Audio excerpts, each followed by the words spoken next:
Good evening, everyone, and welcome to the work session for the Board of Trustees. We know that it's a very bad rainy day out there. The weather is hindering some people from being here at this time, but I know they're trying to come.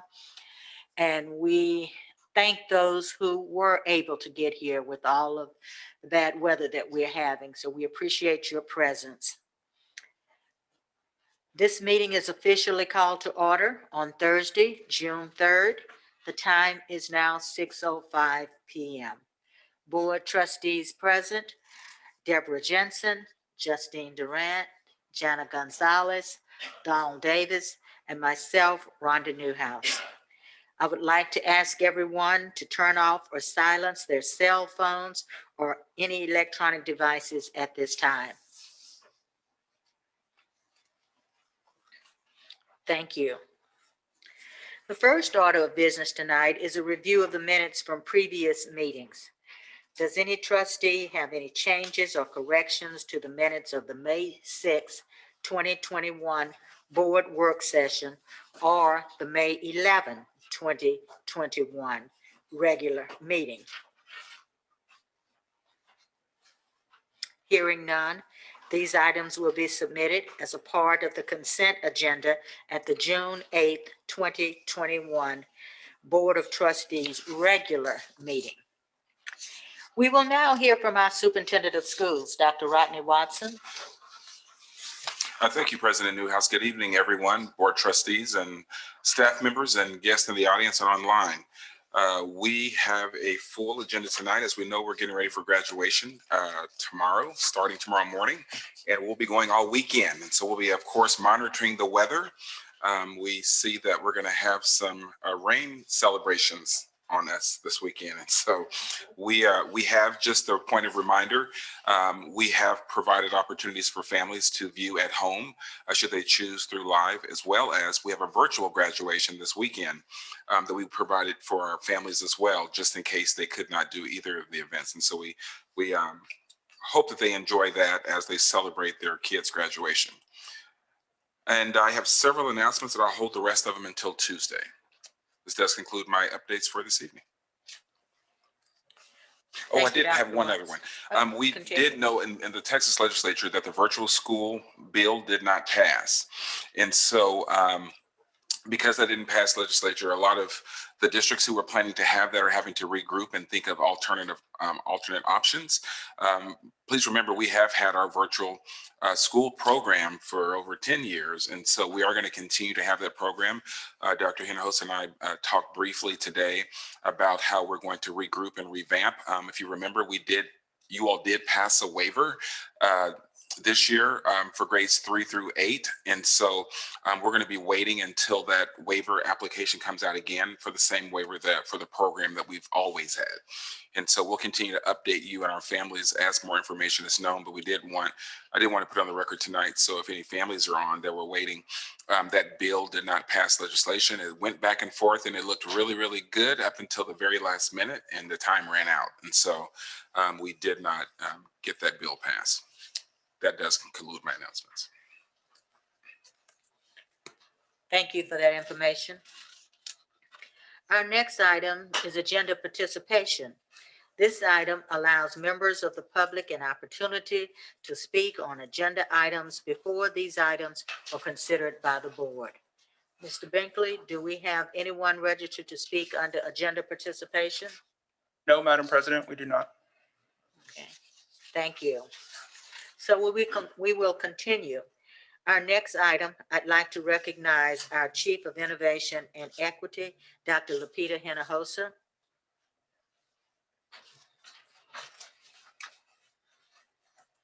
Thank you, Ms. Newhouse. Members of the board, so tonight we are bringing to you our annual update on our School Health Advisory Council, or as we know them, our SHAC committee. And so this is a required update that we provide you. And due to the rain, we have our two presenters working virtually. So they will be joining us. Tonight we have Ms. Correa, Carmen Correa, and she is our parent co-chair of this committee. And with her, we have our Executive Director of Family Engagement, Ms. Trinita Carroll, and she's the staff co-chair of the committee. So I'd like to turn it over at this time to Ms. Carroll, and they will be doing their presentation remotely. And you also have the presentation before you in I think this is a teal color folder that you'll have, and then some supporting documents that they will be reviewing with you. Ms. Carroll. Thank you, Dr. Hinojosa. I am going to now share my screen so that Ms. Correa can begin the SHAC annual board report this evening. Thank you.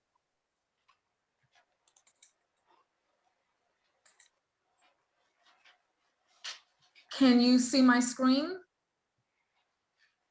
Yes, we can. Perfect, thank you. Okay.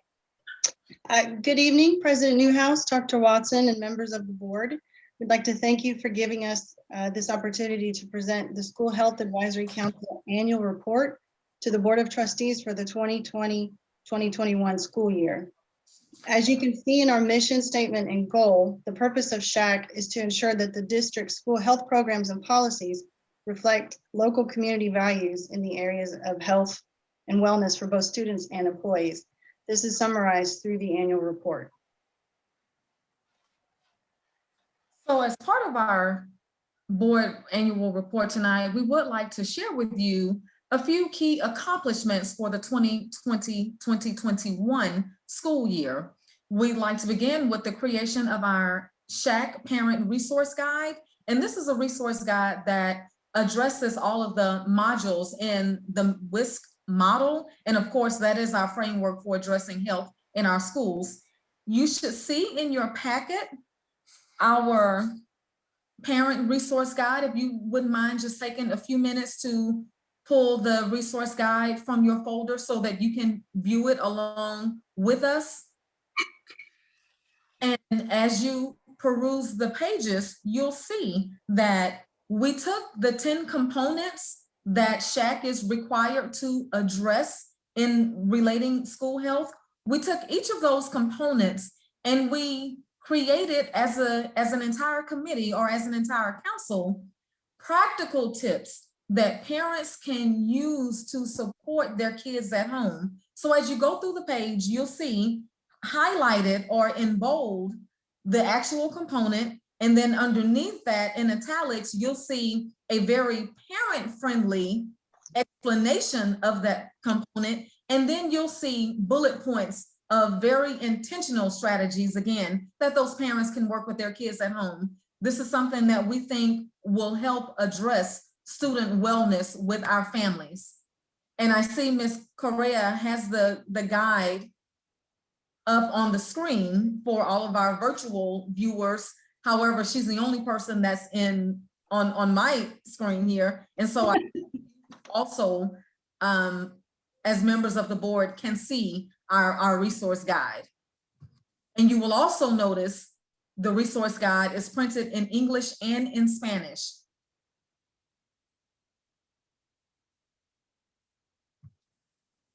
Okay, Ms. Correa. So our second key accomplishment involved our online and social media presence. In order to reinforce mask usage during the summer of 2020, we worked with marketing and communications to create a mini mask campaign that was geared towards the students called the Masked Avengers, which was sent out in tandem with the Mask Up Spring ISD campaign. In addition, we updated our district's website appearance and created an official SHAC Twitter account at springisd_SHAC, where we post weekly information related to health and wellness. And we would love for all of you to join and follow us. So please check us out.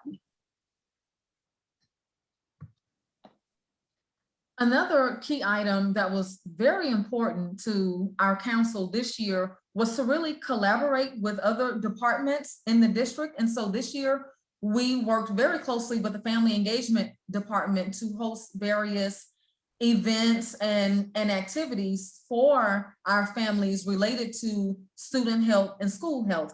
For example, this year we did host 3 immunization education fairs for our families where we immunized all of the young children who were there. And we also educated our parents on the importance of staying updated with the childhood immunizations. We also co-hosted a bullying prevention workshop for our families to address mental health with our students. And something that's not listed on the screen, but I would be remiss to not mention, is this year we supported actually literacy in the district, and we participated in our literacy basket, care baskets for our family. As you know, every year as a district, we do host a Winter Wonderland literacy event, but because of the current pandemic, we did not host the event. Rather, we provided literacy baskets for targeted families, elementary school students in the district. And so we did participate in that. Our SHAC committee created beautiful family baskets for our families, and the items contained materials related to student health, physical health, mental health, things like that. And we were very appreciative to work with and partner with the Harris County Public Health, and they provided COVID-19 kits for all of our families that were part of the literacy basket. And that was made possible through our partnership with Harris County Public Health and Kara Adibo, who actually sits on our SHAC committee. And so we were very pleased to support the district in that very important initiative. As you can see here and on the next slide, as a part of our social media campaign, we hosted daily virtual activities in recognition of Every Kid Healthy Week. And we did this in association with our community partner, Action for Healthy Kids. This was done during the week of April 26th through the 30th. Each day we challenged our followers to participate by tweeting a health tip corresponding to the day's theme. As an example of what we sent out, as you can see, on April 30th was Fitness Friday. So we actually tweeted out, Fitness Friday, time to move. Movement is good for bodies and minds. Limit screen time. Try more physical activities while spending time together playing tag or gardening. Use household items to work out. Doesn't have to be much, but every step counts. And so we tried to do this. We did this for every day of the week. And this was part of our inaugural tweet whenever we first got our Twitter account. And finally, they complete the SHAC survey as required by the Texas Education Agency for the 2018-2021 school year. So as you can see, we have been quite busy. All of our SHAC members have been quite busy this year. So looking ahead for the 2021-2022 school year, we came up with three main priorities. We wanted to create, our first priority was to create a district recess policy to ensure that students participate in recess, and it provides them with opportunity to develop social skills, reduce stress, and be physically active. This will also ensure that the district is meeting state required TEKS-based physical activity minutes. Our second priority is after completing the parent resource guide, we felt that the natural progression for next steps would be a similar guide for employees, because employee wellness is just as important as student and family wellness. And our third main priority, after updating our SHAC bylaws this year, we felt it was also time to look at Street's overall wellness policy. We would like to initiate the process this next year with the final completion by the 2022-2023 school year. And then it's not here in the presentation, but in addition to these priorities, we're also reviewing any new legislative actions from the current Texas session affecting SHAC policies and procedures. So this concludes our report, and we thank you for your time. And we'd like to ask at this time if there are any questions. Hi, this is Debbie Jensen. I do have a question, and that is these tweets that you sent out. I'm very interested in them. Can you pick one of the day's tweets and tell us what was specific nutrition advice you gave on Tuesday, or perhaps how you had kids practice mindfulness on Thursday with Thoughtful Thursday? Yeah, Are if you they- give me just a minute, I can pull them all up. So as an example, let's see. We had, so the example I gave you in the presentation was Fitness Friday. Thoughtful Thursday, we said, we all benefit from having positive relationships, nurture a child's and yours social health by inspiring empathy. Helping children identify their own feelings allows them to understand and respect the feelings of others. Wellness Wednesday, we said self-care strategies are important for everyone. Make time to eat a meal together as a family. Organize and declutter your living and play spaces. Make sure you and your kiddos get enough sleep every night. That sounds like some advice I could take. Thank you. I'm really excited about your progress this year. Oh my goodness, what a year, and to focus on the whole child and how it contributes to health. And I agree 100% that we will, the governance committee, I'm sure will be looking at that policy, because in the past, I remember reading it, and it's a very odd policy at this point, and I commented on it at the time. It's definitely something we'll look. Actually, I had pressed the button to speak just to that. I like your priorities for 21, 22 on slide 11. And I think we have an opportunity for some engagement with the governance committee in order to look at current policies and how we can better align and improve upon those. So great work. Looking forward to partnering with you.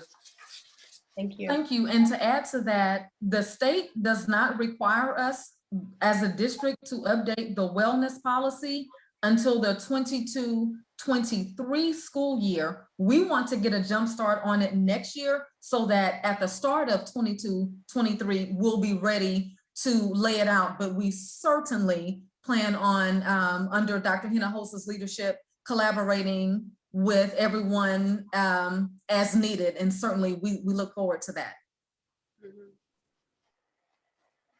And I always love the guide that you put out. This is an excellent guide. It's always well done. Thank you. Thank you on behalf of the entire council, because it was a collaboration of the entire team putting that together. And that was important for us, because one thing we've learned through this pandemic, we really have to be more intentional with the ways that we are supporting our families and with the ways that we encourage our families to support their children. And so in going through that guide, you'll see, again, it's nothing that parents have to go out and purchase.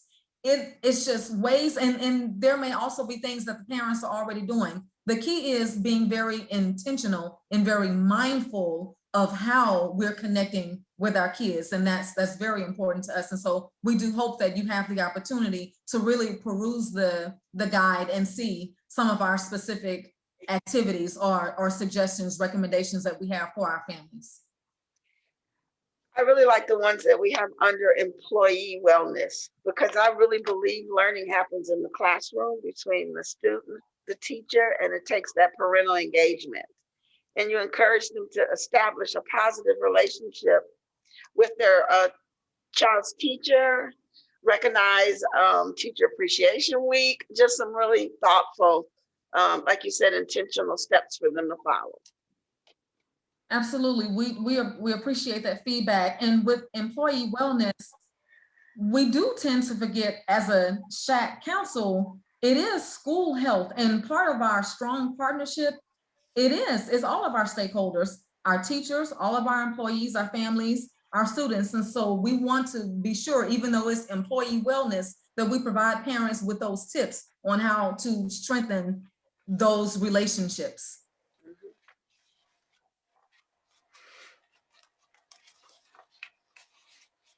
Well, we certainly, again, appreciate you all for giving us this time to present our annual report. Thank you very much. Thank you, Dr. Hinojosa. Thank you, Dr. Watson, for trusting us in leading the work. Thank you. And thank you again to the SHAC committee. As Dr. Jensen and Mr. Rance said earlier, this parent resource guide is quite informative. So I'm sure we will take the time to read through it and follow some of the tips that you have in here ourselves. Yes, I see a couple for me for sure. So thank you to both of you. Yes. Thank you, President Newhouse. For our next item, I'd like to recognize our Chief Financial Officer, Ann Westbrooks. Thank you, President Newhouse. Good evening, members of the board and Dr. Watson. I'm going to get my screen up here.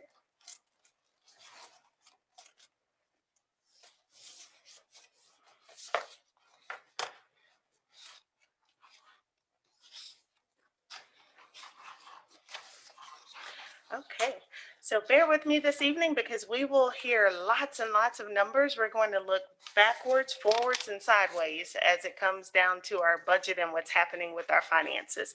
So the first item we have this evening is our 2021-22 preliminary budget.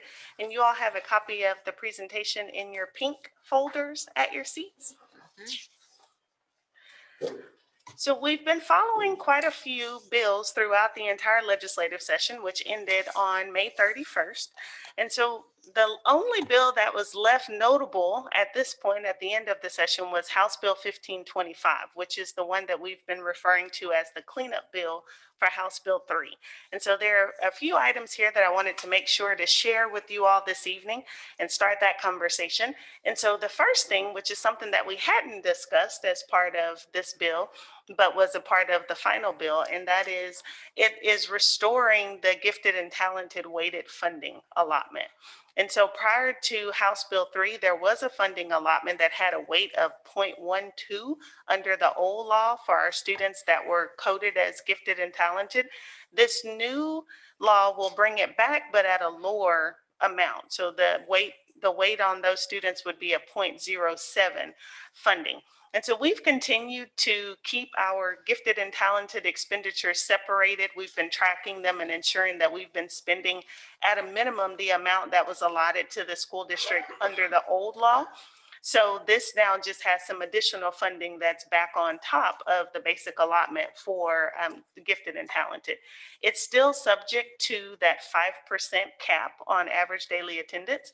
So if you take our total average daily attendance and multiply it by 5%, that's the maximum amount that we could receive funding on for our GT students, regardless of how many students we actually have in the program. There's also a statewide appropriations limit on the funding of $100 million. So that means that even though we may qualify for more funding, depending on the appropriations limit, we could possibly see a smaller amount in those dollars. So we'll see some runs and iterations on what those dollars look like for the district in the near future, but just wanted to make sure that we shared that information with you all this evening. The next item is the CTE allotment, which we have been discussing throughout the session, and that's the changes to the weights of the funding. And of course, as we've discussed before, level 1 and level 2 courses will now have a 1.28 weight. Level 3 and level 4 will have a weight of 1.47, and that's a change from the across the board 1.35 weight that was in existence before this change. And then any courses that are CTE courses but aren't a part of the approved program of study would have a weight of 1.1. There's also has always been an additional funding source that we would receive for students that were taking multiple higher level advanced CTE courses, and it was $50 per student. So that funding was repealed under this House bill, but they added the P-TECH funding at the same amount, which is $50 per student. And of course, with our new P-TECH program that's opening up at Dekaney High School, that gives us a little bit of funding that will help that program. The last time that we looked at House Bill 1525, there was some concerning language that had been added. It was section 25. Sorry, Ms. Yes, Westbrooks. ma'am, of course. So where does that leave our CTE funding? Yes, thank you. So the last look that we had at this new law, we would be losing about 300,000, a little over $300,000 in CTE funding. Now, of course, that was based upon our students that were taking courses in 1920, because that was our last full year that we could look at. So that number could slightly go up a little or go down a little based upon our actual courses that our students are taking in 21, 22 and beyond. So is that 300,000, approximately 300,000 include the, PTEC $50 or not? It does not. It's not offset by that. But we wouldn't expect much of an offset with that because it's also repealing the CTE funding. So we're gaining some, but also losing some there. Yes, ma'am. So, Ms. Westbrooks, are we being disadvantaged because of the number of students who enroll in 1 and 2 courses? Yes, because when that's a discussion that we've had quite a bit about the continuation along the pathway. And so that our students take not only level 1 and 2, but they continue and take level 3 and 4. So as we get those pathways clear and that our students are starting at level 1 and continuing through, we should see it balance out. Okay. But right now, we do have more of our students that are taking level 1 and level 2 courses. And so we are going to see a dip in our funding because of that change in the Is weighting. that also where some of this $300,000? Yes. Okay. Yes, and that's the point of, as we go forward and we make those adjustments to our pathways, we may see that loss of funding return as we get more of our students taking those level 3 and level 4 classes. Now, this historically, it sounds like historically, our students haven't continued all the way through the pathway in large enough numbers. Yes, Okay. that has been a concern, yes. I didn't know if, yes, okay. Okay, so the next to the last bullet point was regarding the ESSER funding and the language that was in an early version of the bill that would have required school districts to set aside 40% of the ESSER 3 funding. And those funds wouldn't have been available for the district to access until beyond fiscal year 24-25. That language was removed from the House bill before it was finalized. And so that's not a concern. The other item of note is that this House bill also provides some funding for reimbursement for Winter Storm Uri. And just as a note, and you'll see it a little bit later, the district has sustained about $600,000 of expenditures related to the winter storm. And so any opportunity that we have to seek reimbursement through this funding source and through FEMA, then of course we're definitely taking advantage of that. But it's good to see that there's some funds set aside for that purpose.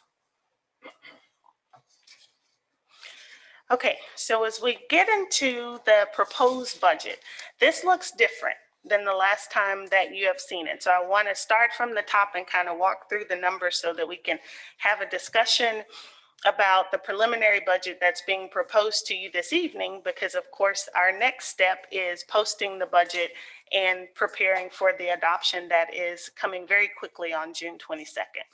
So if we start at the beginning with our projected revenues, we have taken a conservative approach to our state revenue, and we're looking at our funding as being our current student enrollment, but also a little less than the current enrollment that we have now and the enrollment that we've seen throughout this year. With the tax revenue, we had a look at our values and the change in our values that came to, it was a part of our discussion at the last board meeting. And we saw that our property values have grown by 3.91% over the last, compared to the 2020 tax year. With the local revenue and the local federal revenue, we're adding back and anticipating that we'll receive more funding than we did this year, but still less than what we've seen in pre-COVID years. So then let's look at the next two lines. So ESSER 3 has been on here since since we received notification that ESSER 3 funds were being provided to school districts. ESSER 2 was actually just announced today, that the ESSER 2 funds would be provided to the school districts. Now, of course, it comes with a little bit more nuances to it than ESSER 3. So for starters, the ESSER 2 funds, a portion of it will be used to offset the hold harmless funding that has been made available for the 2021 school year. So if you recall, the hold harmless funding is broken into really three pieces. First 6 weeks, second 6 weeks is automatic. For the third 6 weeks, the district had to have offered in-person school for any student that wanted it. And here in spring, we did offer in-person school for our students, anyone that wanted it in the third 6 weeks. So for us, the first, second, and third 6 weeks, we would automatically qualify for the hold harmless. For the fourth, fifth, and sixth 6 weeks, we had to meet that threshold of at least 49% or more of our students had to attend in person on campus in the 6 weeks. And specifically, at least above that threshold for at least 1/3 of the 6 weeks. We're not going to meet that threshold based on the data that we have now. We've been around 43, 44% the entire time. So, but when you look at our hold harmless for the first 6 weeks, and then our actual attendance and all of our weighted populations, overall, there's not a large loss of funding that we would have compared to hold harmless for the whole year. However, the difference between receiving the hold harmless in the first 6 weeks and not receiving it is about $4.5 million. So we're anticipating that our ESSER 2 allocation, which is $45.2 million, will be decreased by that amount, by the $4.5 million. So that's why you see a different amount in year 1 for ESSER 2 versus year 2 for ESSER 2. And the other point of note here is that ESSER 2 has to be spent by September of 2023. So there's 2 years to spend that versus 3 for ESSER 3.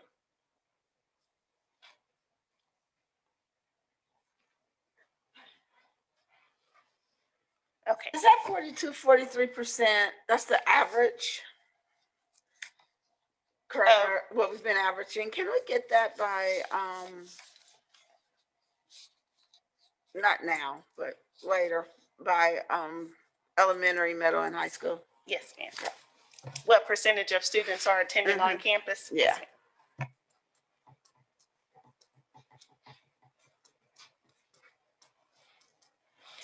So that's ESSER 2, and that's the notation of adjusted for hold harmless funding. And then ESSER 3, we've seen over the last few months, and that's that $101.5 million divided out over 3 years.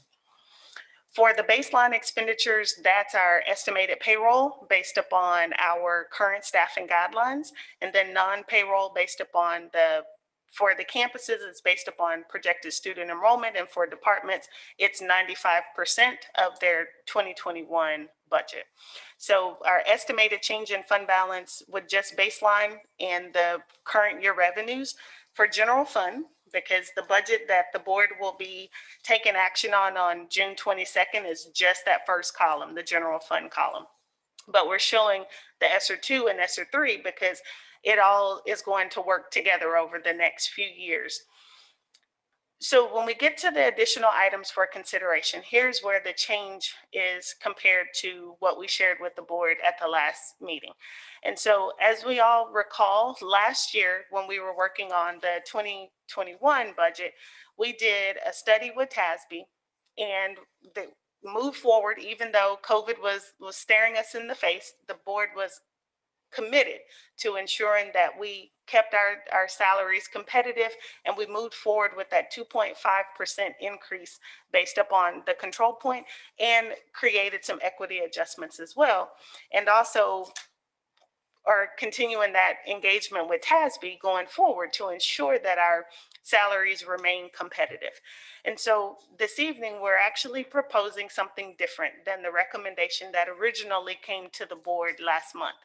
And that is, instead of doing a one-time expenditure, we're now proposing that we do a 2% of control point recurring salary increase, which would have a starting teacher salary of $57,425.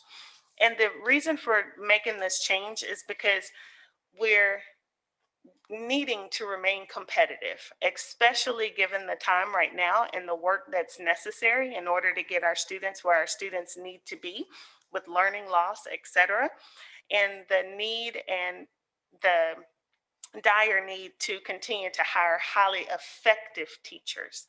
And so that is, again, as mentioned, a change in what was proposed to you, the board, prior to this evening. And so what that would do is for our budget that would have us just shy of we would be proposing just shy of a $20 million deficit budget for 21-22. And so when we look at the ESSER funds that are available, we know that those funds are available to supplant and allow the district to remain whole while those funds are available. But we also know that those funds will not be available beyond the 23-24 school year. So as we continue to avoid that funding cliff that we've talked about, we know that each year we'll have to continue to study this and look at our actual student enrollment and our actual student attendance and then adjust accordingly going forward. But even so, feel as though we really need to keep the momentum and remain competitive with our salaries.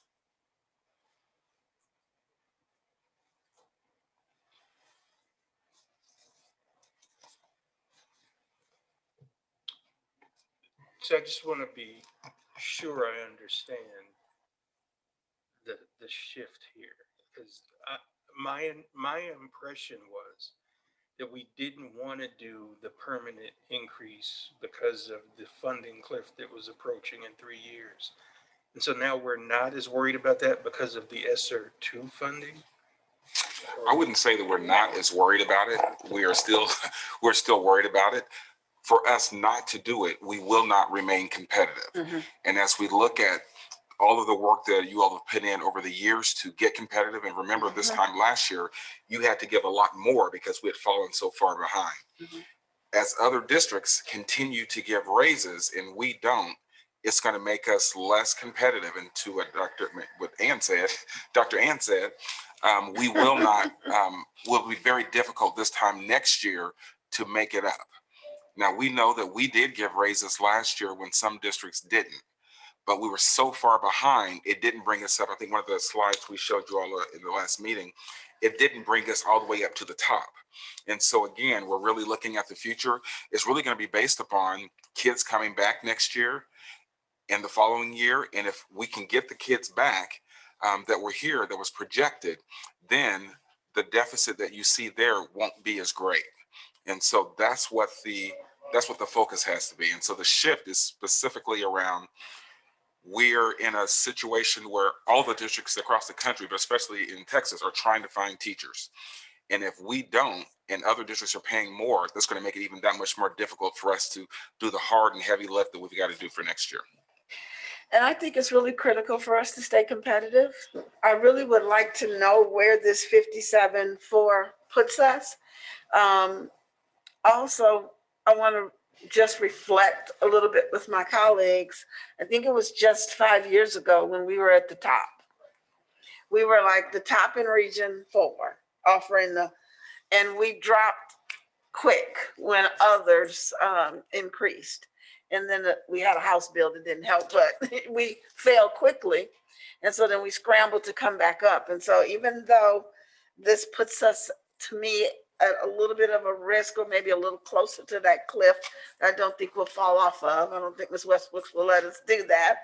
But I think it's the right thing to do right now, because the competitiveness and it just happens so quickly. We want to stay ahead of it as much as we can, because you get what you pay for, and we want to be able to attract the best. You know, one of the things that Ann and I were talking about today is monitoring this is going to be essential. So as we look at ADA for next year, this time next year, to avoid a cliff 2 years from next year, we've got to be able to stay committed and make the decisions necessary to not do that. And so that's really going to be the board's commitment to really monitor that and look at that, and our responsibility to recommend and say, hey, kids came back and so we're good, or some came back, not as many, and we're going to make these adjustments in the budget to be able to continue doing it. But does that 2% in that 57, how competitive does that get us? Well, that's going to be interesting because all the other districts are passing their budget. Uh-huh. And They're you know, gonna- much like us, I mean, it's an open meeting, so anybody can find out, but it's like the secret. No one wants to tell you until Nobody they wants do to it. tell you. Right. You have to go out and watch their meetings, right? Or watch the tweets. Watch the- But what we have seen is Region 4 did a survey early on, and it had about 35 districts that responded to the survey. And it was pretty clear that most districts were doing somewhere between a 2 and a 3% increase. Now, we have seen some announcements that have come out as of late that one, you know, a little bit higher than that. But again, what we've seen on average is 2 to 3%. Region 4 also just sent that survey out again yesterday. And because not everyone was ready to respond to it when it first came out, so we can share that information with you when it's available. But just the original, the first survey, it did show between 2 and 3%. I guess my real question is 2% enough? We're stretching to get to the 2%. Yeah, We're definitely stretching. I'm a little, so did I hear you say that our projected enrollment was increased? We're projected to increase from where we were at, what, 33.5 right now? We're at 33.8 right Okay. now. The budget is built upon 33.2. And so we took a more conservative approach Okay. to our student projections, including the state revenue projections. So the question occurs, I know when I first got here, we had an initiative to incentivize attendance, You do. teachers and students. I would wonder how efficacious that was. And if we have any other plans for initiatives. I mean, so is there anything that we did during that time that actually impacted attendance? What lessons that we learned that might help us as we monitor this over the next 3 years? So that if we're not hitting our numbers, then we can do plan A to get to our numbers. Absolutely. So when we did that, we did see increases in teacher attendance, and we did it also with the transportation, and we did see increases in attendance with our transportation employees as well. A couple of things, let's not forget that we do have spring rewards, which is in addition to this, and the teacher incentive allotment, which means that teachers that who get specific outcomes, it was a grant that we applied for through TEA, they get specific outcomes with students based upon the type of students at riskness are eligible up to, I think it's $32,000 extra dollars that they get. We have one teacher this year that transferred in from another district who's our first recipient of that. But in addition to that, with spring rewards, there are other incentive opportunities that teachers have that goes on top of their salary. I think as we get feedback from other teachers, a key point to remember is exactly what Ann said earlier.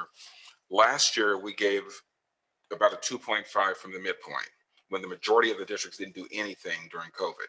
And so if you see a district that's giving 3 or 4% that did not give anything last year, what I've been talking with teachers about is reminding them, remember, you were at a place that we were in a pandemic and we weren't in school. And because of the inequities, the board pushed to do that.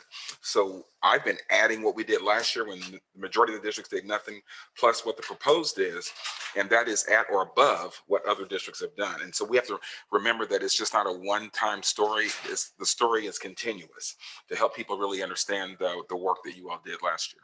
So that's good. And like, I recognize that. My concern is I can recall that when we were doing the Lone Star governance training, we talked about student attendance, and it didn't fit into a category as an input or an output, right? Because it was something that we can't control. And so I guess my question is around, aside from sort of like sending out, counselors and truancy folks to bring the kids in, is there anything that we can do or have done successfully to increase our ADA? Yeah, so all the campuses do a variety of things to increase ADA. One example is the walks, the phone calls, the letters, different incentives to have kids continue to come to school, you know, different parties and things that they'll invite, especially for the primary kids to be able to do that. And those things do work. However, when you couple that with a highly mobile population, that adds on to that risk as well. We have been working with an organization and just really started that they're working to help us recover kids that are not in school and helping us find out where those kids are. And so we are waiting to see the outcome of that work for this year, since we just started engaging with that particular organization. But there's a myriad of different things that campuses do day in and day out. As it pertains to Lone Star governance, we can make that goal. The issue is that we had so many goals. And the question was, do we want to narrow it down to have 3 to 5 versus 8 to 10? Yeah, I don't want to mess with that. I remember being sort of surprised that it wasn't an input, but then from the standpoint of part of the thing that made it an input, it has had to be something that the teacher or the school could control. Control, And absolutely. it wasn't one of them.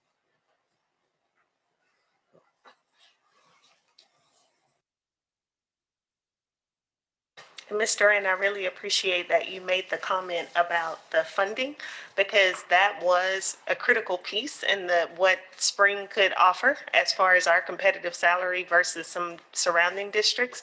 Because when you look at the per ADA funding that Spring received in House Bill 3 compared to many of our neighboring districts, it was significantly lower.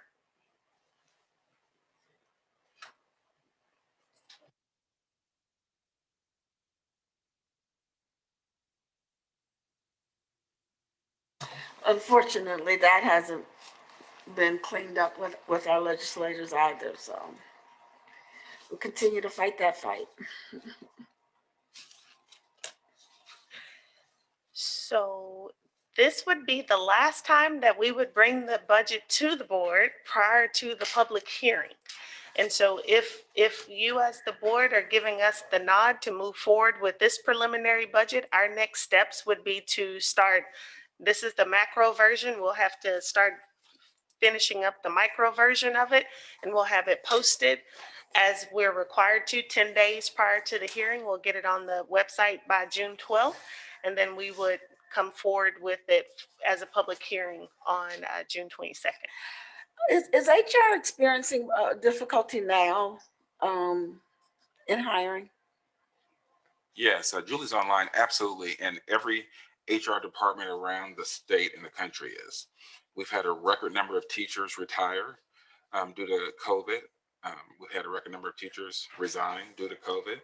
And so with virtual learning in institutions of higher ed, they've put out fewer graduates. And so absolutely. And I remember 3 or 4 years ago at, I think it was NAM, when we talked about, U.S. superintendents talked about that there would be over the next 5 years, that we would run into a shortage of teachers. And that was before anybody even knew pandemic was coming, so it's hit us even harder. I just worried about where it leaves us, and we're hiring right now, so, how does that help us right now?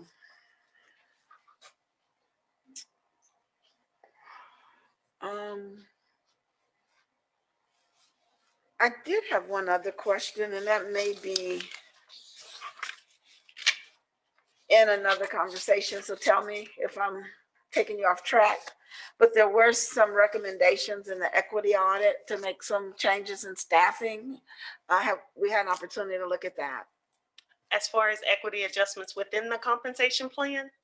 No, as far as the recommendation to redirect district fiscal resources to fund at least one at-risk counselor in each school, as well as a college counselor for every high school to ensure all students have opportunity to explore college and career and post-secondary readiness. I'm talking about the recommendations around staffing that we received in the audit last month. Yes.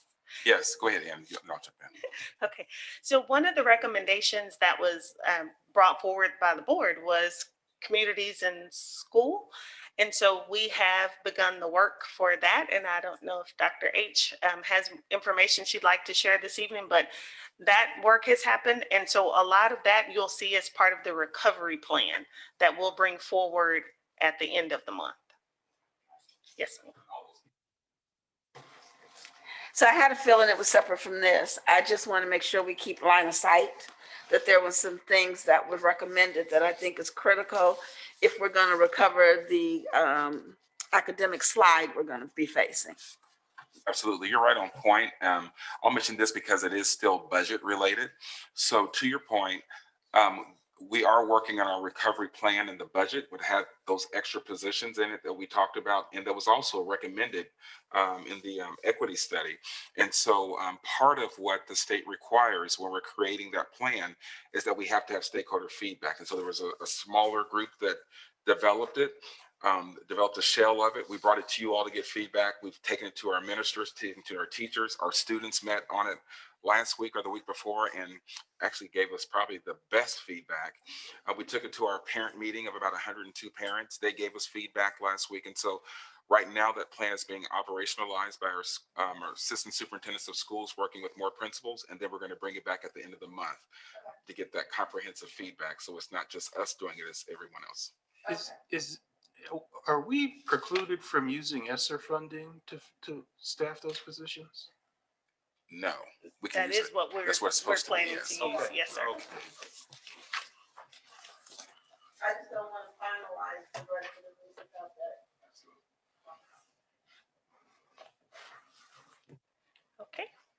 With that, then we will move to the next presentation, which Dr. Watson has stolen a lot of my thunder on this one.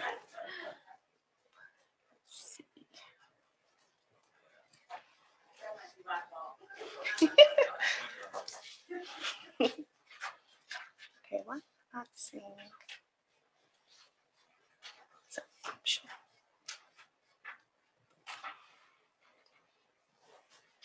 There we go.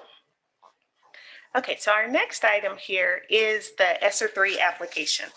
And so last month, we brought forward, as soon as we received the announcement of the funding being available, we brought forward this information, which tonight we're looking specifically at the stakeholder consultation and the public notice of intent to apply.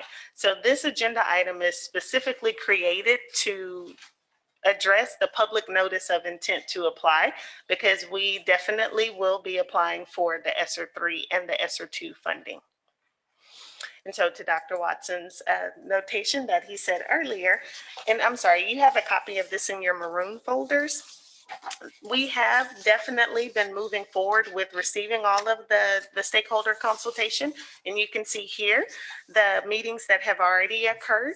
The Ministerial Alliance, where we had 11 members there.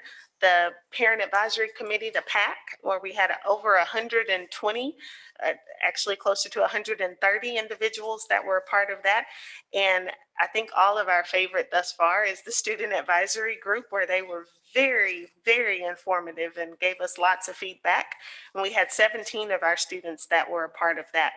The ACE Committee meeting with 47 individuals participating in that. And then just yesterday, we launched the community survey, which provides all of our stakeholders and the community at large, including parents and business owners, employees, et cetera, the opportunity to give feedback and rank the items that the district is proposing as part of the recovery plan. And as of this morning, we already had over 4,200 responses. So excellent. Thank you very much, Mr. Adams. Over 4,200 had responded as of this morning. And so the survey is open until June 11th. And so our next steps are to take in all of that feedback that we've received thus far and the feedback that we'll receive as part of the survey that's open, and analyze that feedback and ensure that it's pushed into the recovery plan, which we'll finalize and get that posted to the website in very easy to understand information so that our community members can see what the plan is and also assist in holding us accountable to doing the things that are listed in that plan. We're also required to create a safe return to school plan. And of course, we have a plan, and we are allowed to review and revise the current plan that we have because, of course, our students came back to campus in September of last year. And our final step is to submit our application to TEA. It's due on July 27th. We anticipate getting that application submitted far, far in advance of that deadline date. So again, this evening's, the purpose of this discussion is just to announce to our public that we will be applying for those ESSER 2 and ESSER 3 funds, and then talk through the steps that are necessary to ensure we're in compliance as we move forward. So I like the steps in that we're engaging with Parents, the Ministerial Alliance, our ACE committee, along with the survey. But what I would be interested in, with my colleagues' agreement, I'd really like to see some of what was asked and what some of those responses are. I would really like to, you guys are excited about what the kids said. I'd like to hear what they had to say. I'd like to know what we heard from our Ministerial Alliance. If you guys can share some of that information with us, maybe you can send it to us in an email or something so that we can, if everyone is on board with that. Absolutely. Okay.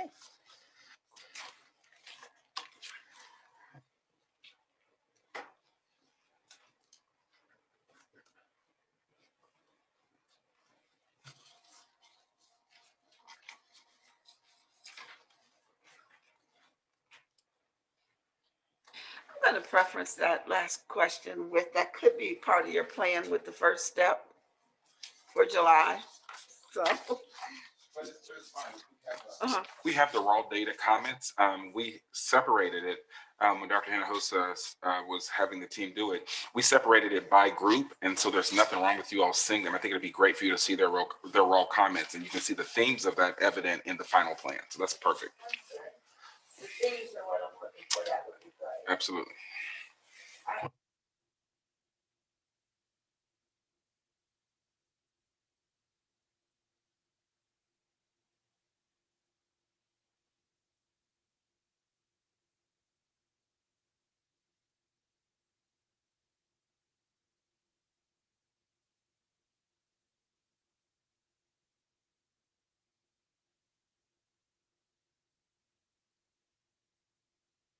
Okay, so our next item is an exciting item. And I have some guests that are here with us this evening in person, as well as joining us online. And so here in the audience with us this evening, we have Karen Core from First Financial. It's a part of our benefits team, our external benefits team. And then virtually, we have with us Eric Smith and Mark Woolery, who are with Universal Benefits Consortium. And so we brought, Dr. Hill actually brought the District of Innovation plan to the board just recently and was seeking the board's approval to amend our District of Innovation plan, which would give the district the ability to seek additional health plan benefits to provide to our employees. That would give them an option that would work alongside the TRS Active Care, so they would have an option between those two plans, and with the goal of bringing some savings to our employees. And so this evening, what we're presenting to you is the plan that's been made available to us that would provide some competitiveness with the TRS Active Care plan. And so in order to participate as part of this plan, we would need to enter into an interlocal agreement with Region 12, who has worked with UBC, the Universal Benefits Consortium, to build comprehensive insurance offerings for school districts. So just a little bit about UBC, that they are actually servicing other of our surrounding districts and providing a similar option, which is an alternative medical plan that's an alternative to the TRS Active Care plan. What they've seen is that when this plan is offered as an alternative to TRS, about 80% of the district's participants who participate in the plans actually move over to the alternative plan. And there's also an increase in the number of participants that are on the district's plan.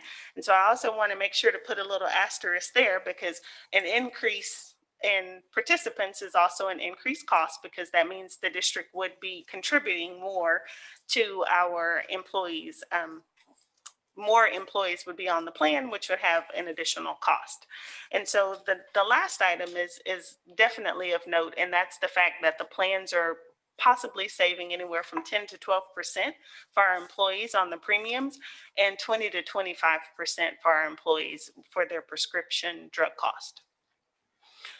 The plan that UBC is proposing to the district is a self-funded plan. And so if you recall in the past, before we went to TRS Active Care, the district was on a self-funded plan.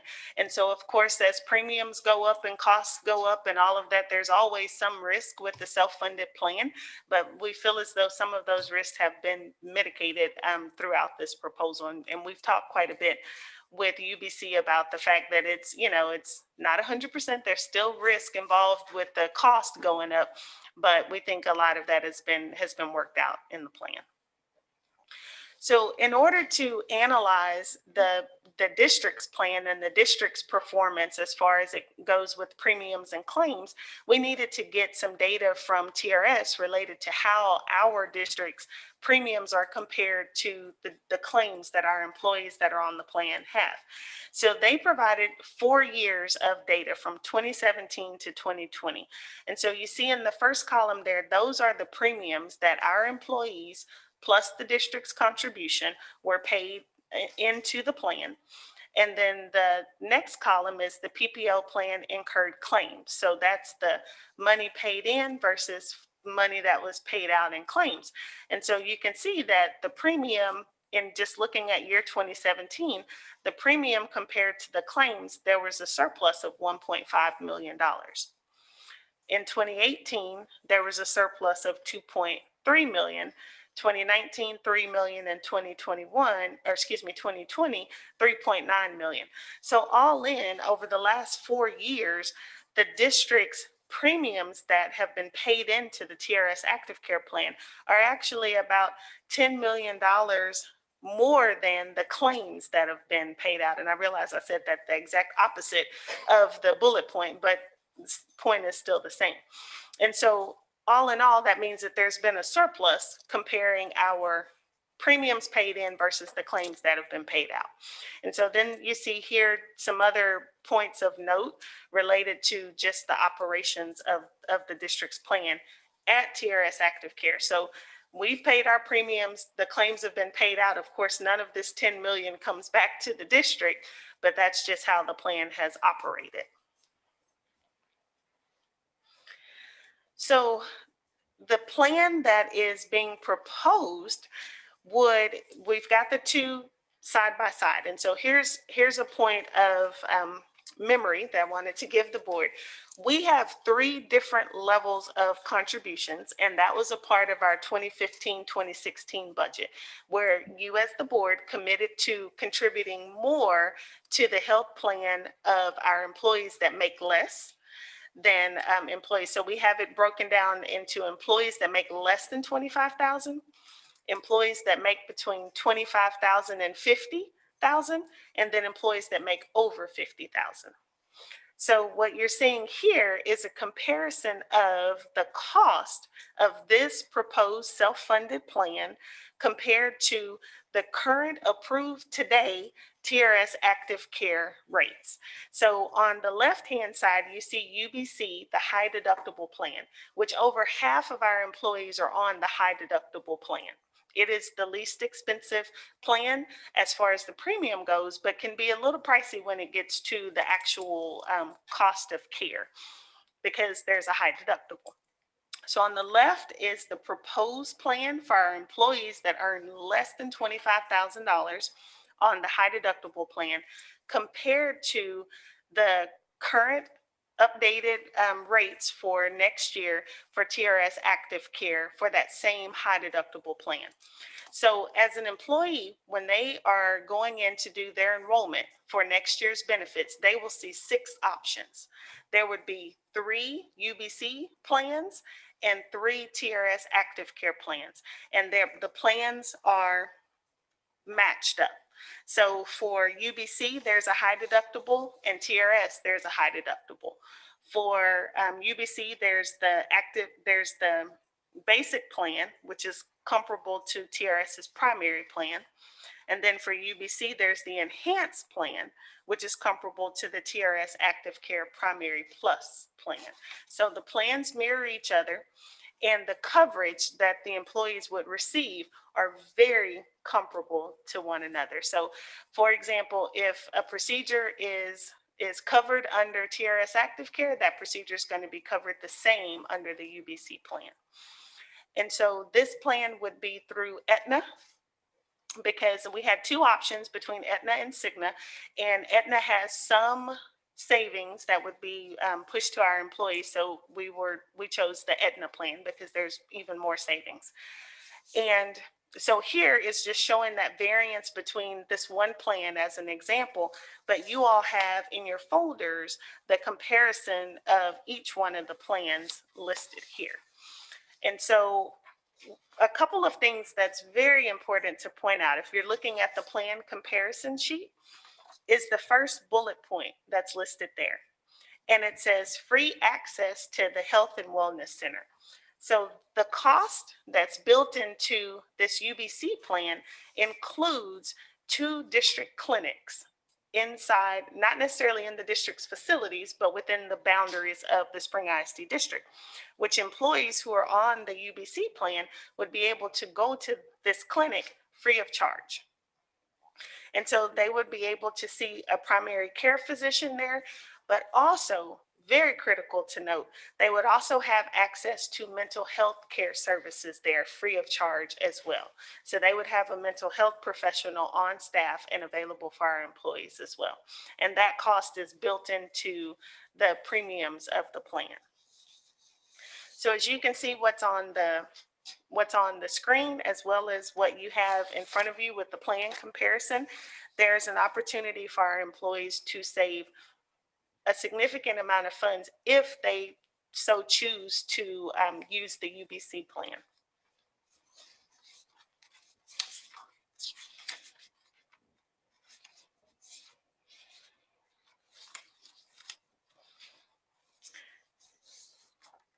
Were there any questions related to the plan? I don't have any questions, but I want to say thank you. You know, we had this conversation about 4 years ago, and I want to thank you for Lisa providing an option for our employees. And I guess some things you have to be patient, just wait. It was a 4-year conversation. Matter of fact, it was this summer, 4 years ago, we had this conversation. So thank you, Dr. Watson, and thank you, Ms. Westbrook, for Lisa providing an option for our employees. They can choose what they want.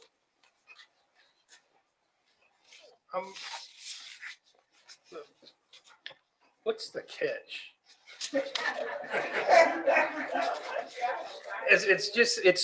At first glance, this is so much better than TRS Active Care that there has to be a but somewhere here. Eric and Mark, do you want to address the question that's on the floor? There's not really a but. Since we're using your data, we're able to spread your costs amongst yourself. Whereas what TRS has done is taken your profits, basically, and spread them across the rest of the state to help lower their claims and premiums for everybody else. So because your claims are running as well as they are right now, we're able to design these programs at these funding levels, but based on your experience. And you're big enough at your size to be rated on your own experience. And instead of that spread across the state, it's going to stay local control.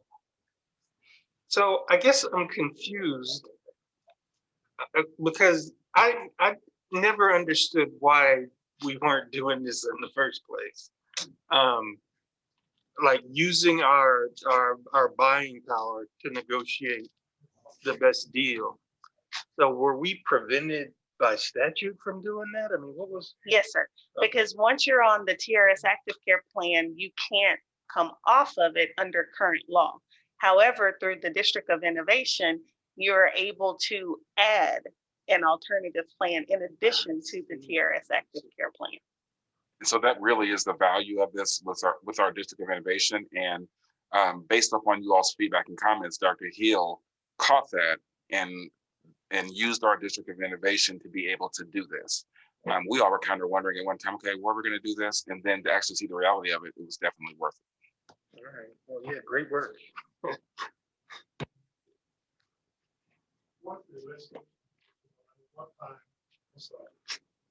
At one time, the legislation was considering taking action that we could not go to this option. That died out, or what's the position now, if we know? I think last year, 2 years legislation, they was talking about making a mandate they could not fall on a district intervention. Did that die or what? So, to my knowledge, there weren't any changes or major provisions in the District of Innovation for this legislative session. And so we're almost ready to renew ours again. Jeremy, did you hear anything regarding DOI? I didn't hear anything in the legislation regarding that. So yeah, so we're able to continue to move forward. Thank you.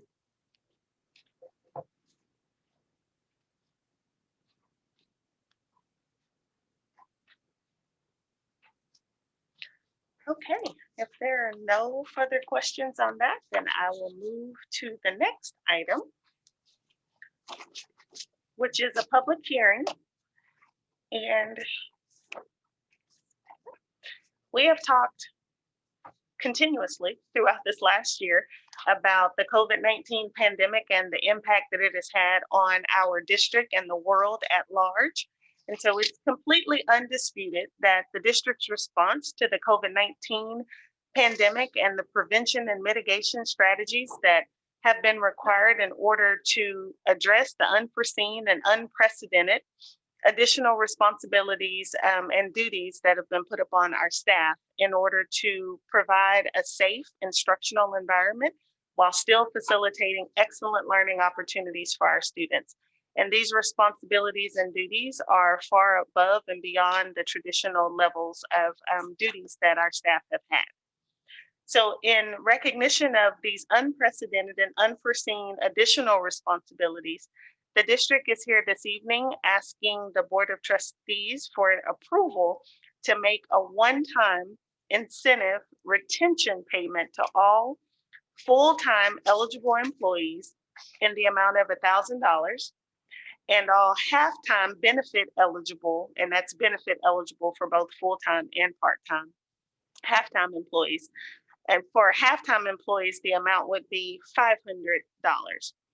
And this would be a one-time retention incentive for all of our employees that are returning for the 2021 and 2022 school year, but also is extended to our employees who are retiring at the end of the 2021 school year. If the board were to approve this one-time incentive payment, retention incentive payment, the payment would be made to employees on their June 25th, 2021 paycheck.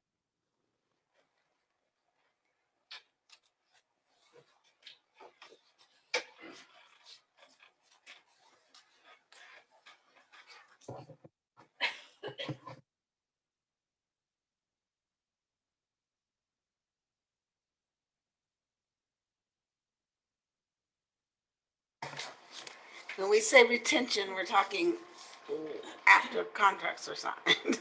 Okay.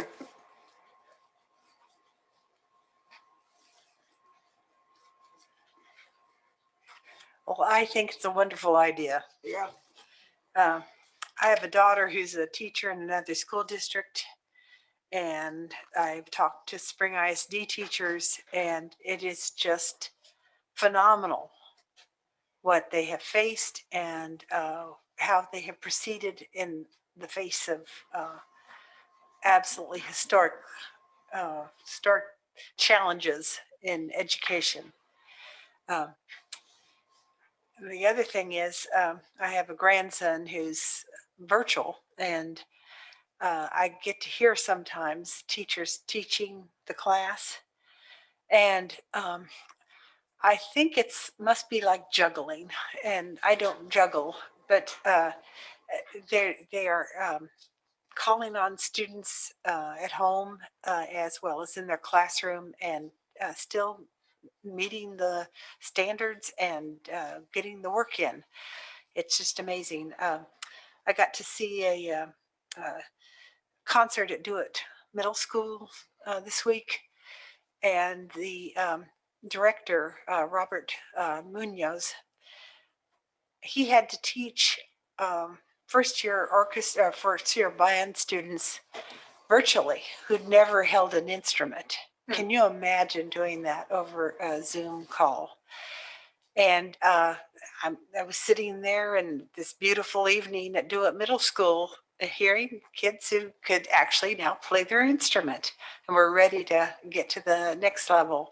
He had the first year they've ever had all ones in UIL competition with his 7th and 8th graders. I'm just saying that if I could give the teachers $10,000 a piece, I would, but this is just a great idea.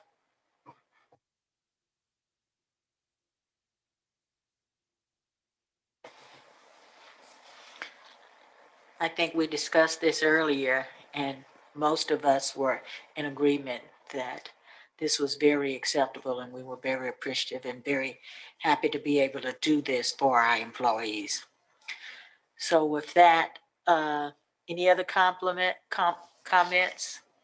This is not just teachers, this is all employees. All I think employees. it's like we shower love on the teachers a lot, but I have encountered employees in every walk of life in the district that are going above and beyond and did whatever they needed to do to bring services to the children. So yeah, I appreciate that we're doing this for all of them. Trustee Adams, absolutely. Think of what our nutrition department has done to feed the students in the community. Think of what the bus drivers have done to keep kids separated on the buses. And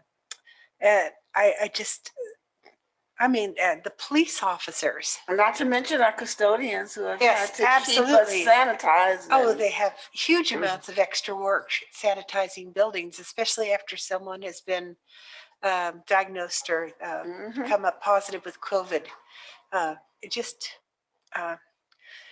And sometimes I feel a little helpless just sitting here hearing about all these amazing things people are doing. So I think this is a great idea. Thank you. Mr. Brinkley, do we have anyone registered to speak on this agenda item under public hearing? No, Madam President, we do not. Okay.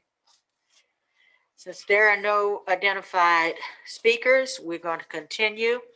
And at this time, I will now entertain a motion that the Board of Trustees approve and adopt the resolution for a one-time supplement of $1,000 to all full-time employees and $500 for half-time employees. Madam President, I move that the Board of Trustees approve and adopt the resolution for a one-time supplement of $1,000 to all full-time employees and a $500 supplement for half-time employees. Do I have a second? A second.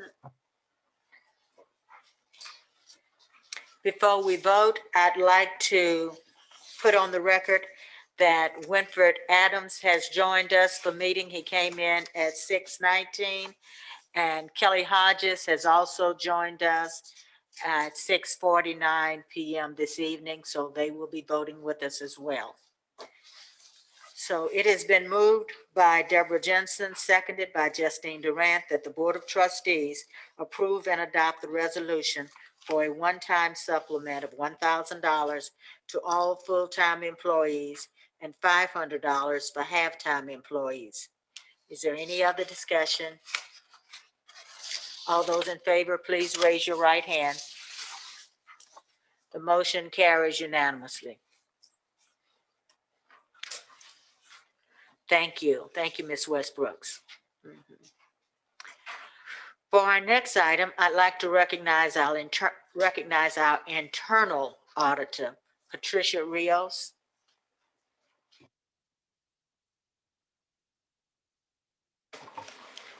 Good evening, Madam President, board members, superintendent, and cabinet members.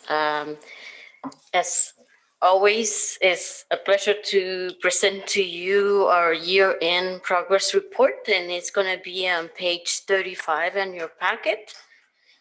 Then also the district risk analysis for 21-22 and our internal audit plan for the year 21-22. So I wanted to let you know that I got my 5-year pin. And so I do not need a motivation to stay here. I think I told Dr. Jensen I'm planning to retire from this district, and that's my goal. So there we go, 5 years now. So one of the things that I did for the year-end progress report, I wanted to give you a little bit of an analysis of what we have done for 5 years.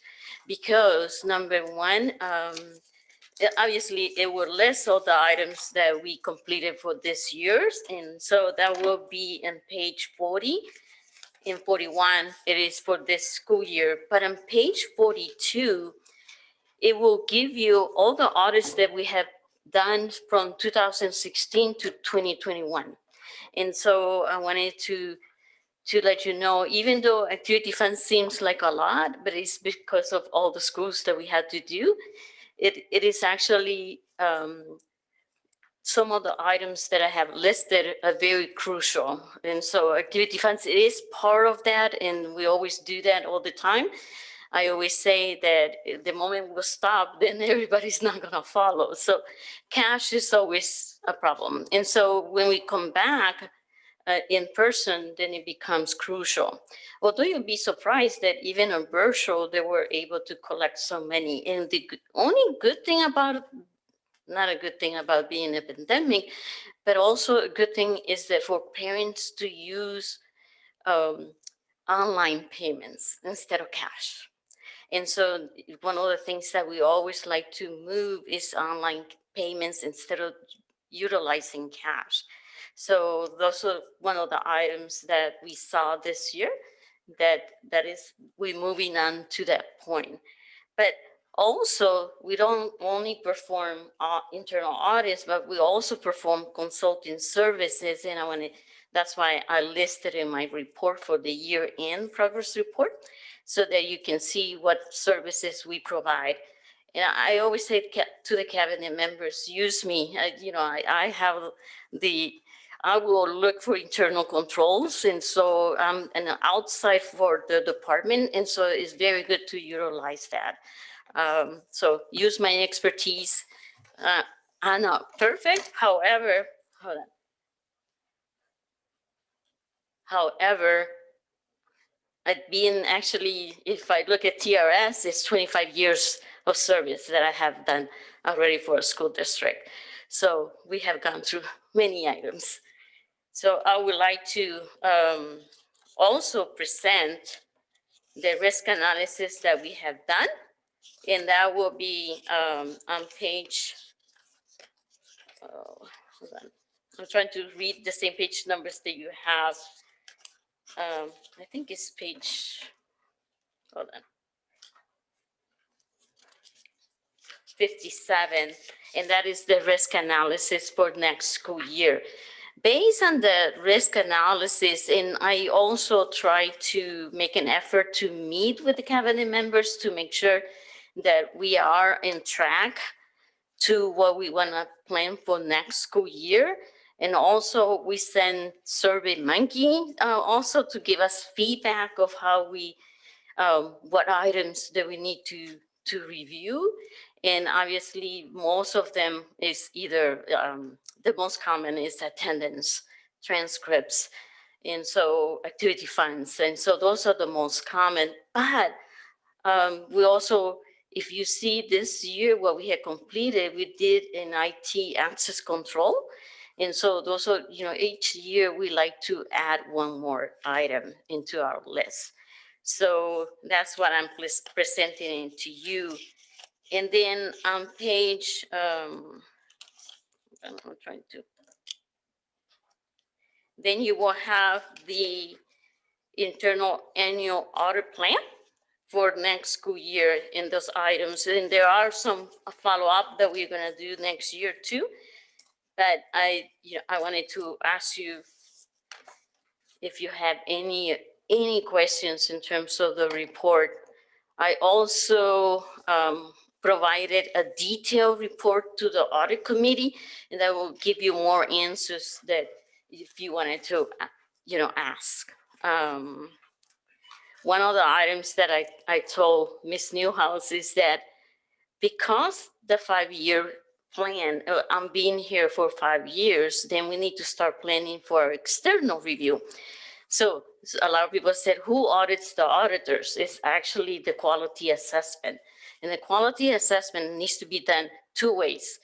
If we have the funds, but we don't have the funds, it would be a full external review that we have to pay. But as I review it, and it's about $10,000 that I considered not be reasonable for us, only because we are a very small shop and you get the same result. The other alternative is to have a self-assessment, so that I will do my self-assessment, but I will have an external validation from somebody outside the district.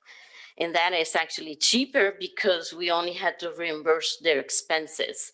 It's only like a 2-day, they come in to interview one of each of you, including the superintendent and CFO. And they look at our plan, our work papers, and then they do their recommendation. And what they do is they say that the internal assessment that I did, they validate it, and they might add some other recommendations. So, however, though, that takes planning. And so next year, I'm gonna start in February, which is the next school budget.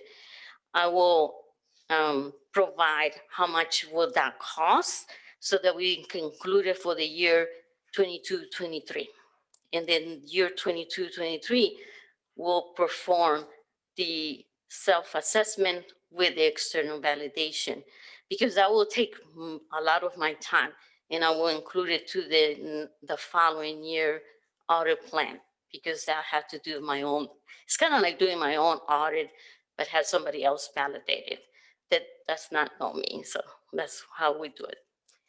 Any questions that you have? Yes, thank you for the information. Do we have any areas that you would consider red flags? One of the you mean this school year, or right? One of the items that I did include it in here in page, I'm gonna tell you which ones.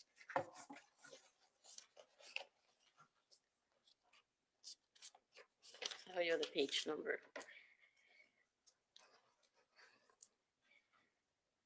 One of the items that we did, it was the e-school and IT access control.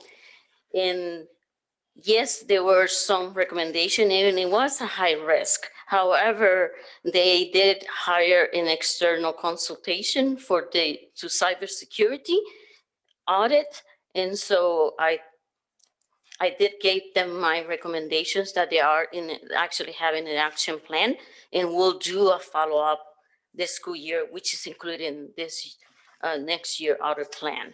So those are one of the items. The other item that we'll do a follow-up, when I do follow-up, it's because I consider that I want to make sure that they have implemented some of the recommendations, and have been some changes, because I consider it a high risk in terms of attendance, right? And we always think that, attendance is going to be very crucial for next school year. So I couldn't audit the campuses because it's virtual and in person.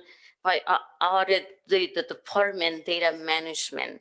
So what I want to make sure that, and they're doing great, actually. It's very difficult to do virtual attendance because TEA has some, they wanted to know that if this student was engaged, you had to prove it that this student was engaged. Not just log in and you're done, it's attendance.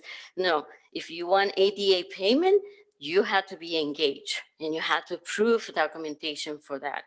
And so those are the crucial items for that I consider a high risk that we have to pay attention in the support and documentation. They're doing great taking attendance. However, it created a bigger problem this year because we have two systems taking attendance. One eSchool and the other one Schoology. And so those are the two that they needed to communicate each other. And so data management did created a wonderful steps. However, though it incurred no separation of duty in some of the areas. And so, and especially access control, that we want to make sure that they don't do any changes. So that's what I told them next year, and they did great. Actually, I had no problem, but it is a high risk. So next year we'll do a follow-up and we'll do attendance at the campuses if we come back in person. And so those are the two areas that I also consider. Okay, and do you feel like the recommended action plan was put in place and that we're on a good pathway to improving? Most definitely, most definitely. It tends that, you know, I know Dr. Jensen, she started when I started, you know, she's the one that see me the growing points every year. And even the cabinet members and departments are becoming a little bit that they know me. And if they have a problem, they will call me. And so I see that difference now. And so I didn't see that before. And they do pay attention of what I'm recommending. That's good. I can only recommend. I cannot make them do it, but I can recommend for sure. But I'm very pleased with that. So. I have one more question, but go ahead. Okay. I'm just curious. I know you said you did some consulting services. Yes. I just wanted to talk a little bit about maybe one or two that you got involved with that was requested that you felt were successful. Yes, and I want to tell you, actually, I listed them here, and I did the, before doing an audit for IT, access control, the previous year, even with data management, they request me to do a consulting services before I perform the audit the following year. Because doing consulting, that doesn't mean I'm not going to audit them. It does not mean that. It means, yes, can you come and tell us, are we in the right path? Are we having the separation of duties? Are we doing the correct item? And so it was intense, but it was real good. And I was very pleased that they actually asked me. Also this year, payroll, also we selected to have consulting services because in the following year, we'll have to perform an audit. So, but you know, however, that is time consuming, but I'm willing to do the service for them. So, Thank you. Yes. Good, thank you. Yes. So congratulations on your 5 years, Ms. Rios. Yes, thank you. Thank you for the good work. I have a couple of questions. I want to be sure I understand the matrix on page 57. The items in the title audit entity area column, does the blue highlight mean that means it's high risk area? Is that correct?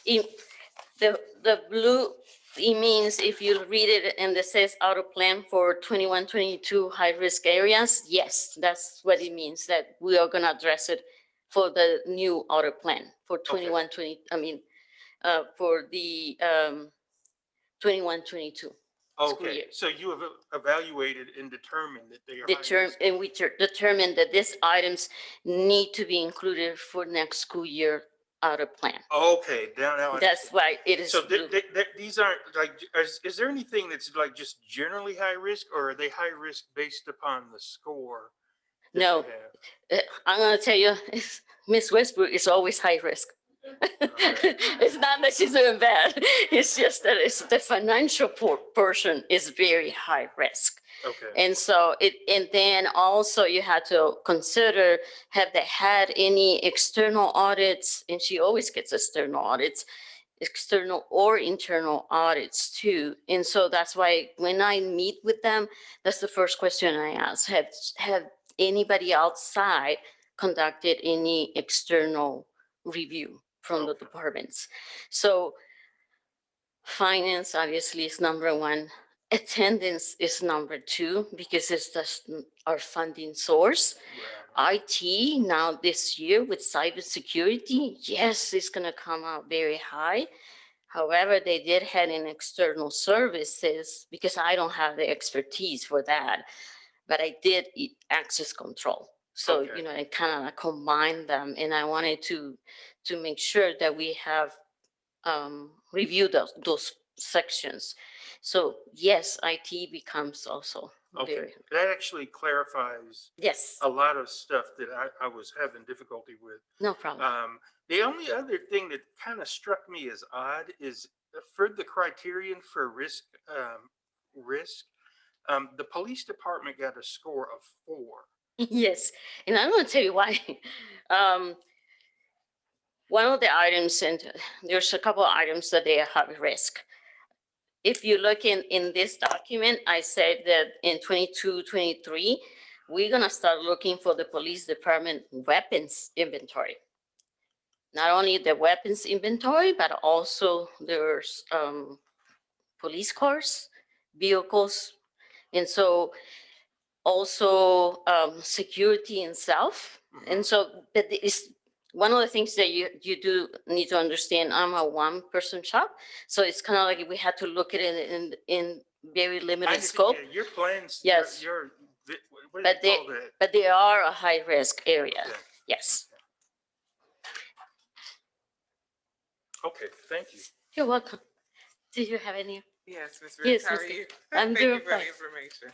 I had a question in reference to, I think when you presented before, we talked about the fraud hotline and how Yes. we were addressing that. And I know it was something we asked you to report back on as it relates to that, but I can't remember exactly what it was. Do you remember what we talked about? Okay, so for the fraud hotline, and actually that was a question that Mr. Adams asked last time, is that which ones are actual cases, right? And so one of the things that I said, if I put down if I'm gonna show you what page I put down, is page 41.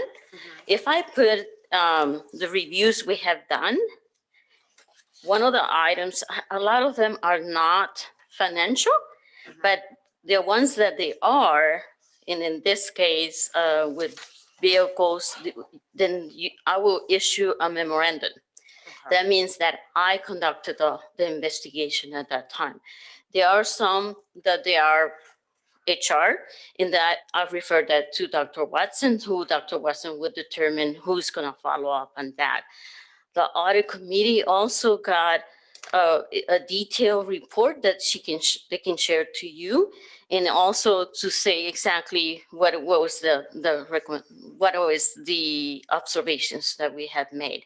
So if you look in this cases, we had for this year, and actually increased this year,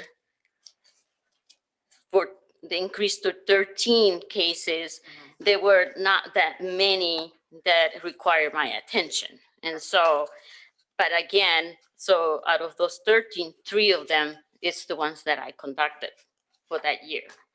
So one of the things that we say, the number of cases, that doesn't mean it's not working. And it actually is a preventing tool. You want this district entire population, staff, community, and anybody to know that we do have a fraud hotline. And if you see something, say something. And so they have that tool. So a lot of them are more HR that I don't do, but then that's why we have actual, I created to Dr. Watson, you know, a chart of what's the process of the fraud hotline and how do we review it? If it's yes, it's going to be me. If it's financial, especially if it's activity funds, definitely I will do it. So You also, my other question, you also mentioned student attendance and that being, is there an issue? How is that being looked at? Why is that a red flag? I guess I didn't quite for understand. student attendance, Right, you said it was a red flag. I know you explained that there are two ways this year that attendance was being tracked. So is there an issue with if it's being tracked properly or if the data being entered is correct? Where does the fraud come in? there was not a fraud in that case. It is just a high risk that Ms. Durant was asking. Okay. The high risk is not in itself of taking the data, then it's the supporting documentation. It's the Supporting documentation. Okay. Because I said TA requires virtual students that you have to prove that they are actually not just there in the computer and they log in, but they are engaged, meaning that they provided the homework, have documentation that the teacher not just was giving the class. So all those items becomes a little bit difficult because this is the first year we ever done virtual. So it was not a surprise to me that they didn't understand what supporting documentation would I be looking into. So, and then my last question is, how do we rank as a district? Or do you consult with like your colleagues from that do this in other districts? yes, How do we rank, or how can, what does that look like? for being a small shop, because we're talking about two people in our district, I'm gonna tell you, we're doing real good. Because all the districts that they're the same size of us don't have an internal auditor. And I always say that if you don't have an internal auditor, there's nobody actually reporting to you of the all items and reviewing so then you're only gonna get the external auditors, report. External auditors in terms of finance they go way high here. It would be significant if it's 500,000 missing. For me, it would be significant if we lost $10 in one school because it's our reputation. We don't want to say that we're stealing money, right? Because they never say how much. So those are the difference. So yes, I'm very, very proud that our district, we are in the right path. We are going to do a quality assessment based on our standards for the Institute of Internal Auditors. And I also part of the TASBO Internal Auditors Committee, so the way I can see the other districts, how well they're doing. So, thank you so much. Good job. Thank you. Thank you. Any other question? Okay, so I would like to ask if this item, the year-end progress report and audit plan for next year be included in the Tuesday board meeting for approval. Yeah. Board agenda. I had one other question, but it wasn't for you. Oh, okay. But it was on the same subject. And I know you said you've reported a lot more of the detailed information to the audit committee. Yes. I would like to see those reports as a body, or at a minimum, a summary of what you're getting. Yes. It's not included in that packet. Ms. Newsom and Ms. Gonzalez can provide that to you. So definitely, yeah, that has more detail on that. And that's why I prepare it for them so that they can share it if you have any other questions. That is not for me. Or they can just put it in our update, just share it with us, or if you want to summarize it in some way. I'd just like line of sight to it. That won't be a problem. We can share that with you, but we'd like to share it with you in a closed session. Yes. Okay. Okay. So any other questions? Then thank you. Thank you for your time. And it's good to see you in person after 1 year because it's been a year. Thank you.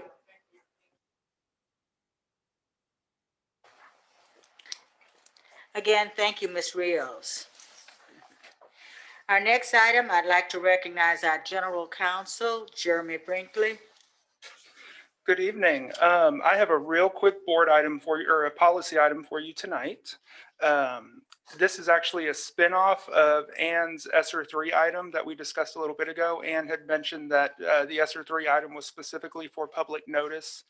As part of the, sorry, every time I take a breath, my mask sort of suffocates me. As part of the ESER 3 guidance that we received from TEA, TEA is recommending that districts include a board policy to allow a consistent public notice method for federal grants. And so based on that guidance, TASB has created a resolution for school boards to add certain language to their CB local. And so this item is on page 59, but the resolution that we're looking at would actually be on page 62. And this resolution would just add a little bit of language to CB local, which would require that any federal grant applications requiring public notice, that public notice would be provided by putting it on the agenda for a board meeting as an informational item. The public then has an opportunity to comment on agenda items as part of our agenda participation. So that would give the public an opportunity to make any comments or provide input. And then approval of the required grant and award plans, if those plans are required to have approval, would be designated to the superintendent of schools. TASB put the resolution together as a quick way to get this language into the policy so that we would be able to comply with TEA's guidance to have a consistent public notice method in our policy. Trustee Durant, I forgot your name. You think the governance committee should have? This is news to me. Yeah, where's the red line? Well, so it's not being, directed. It's directed from. Go ahead. I was going to say it's not being It's done a as local policy. red line. So. I'm confused. It's a lot of stuff lit. I don't know who's next.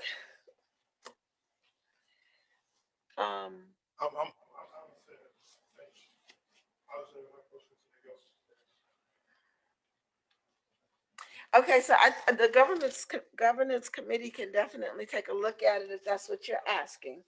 I don't know if Mr. Brinkley is bringing it to us tonight, but because it's time sensitive or not, I don't know. And I want to know, is this isn't required, this is recommended. And then I guess my question would be, what's the methodology? Why do you, why are you recommending it for us? So. Okay, so let me step back just a little bit then.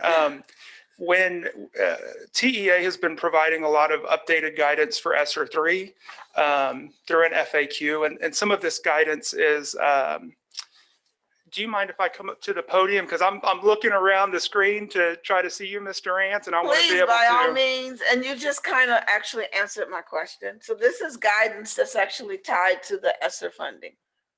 All right.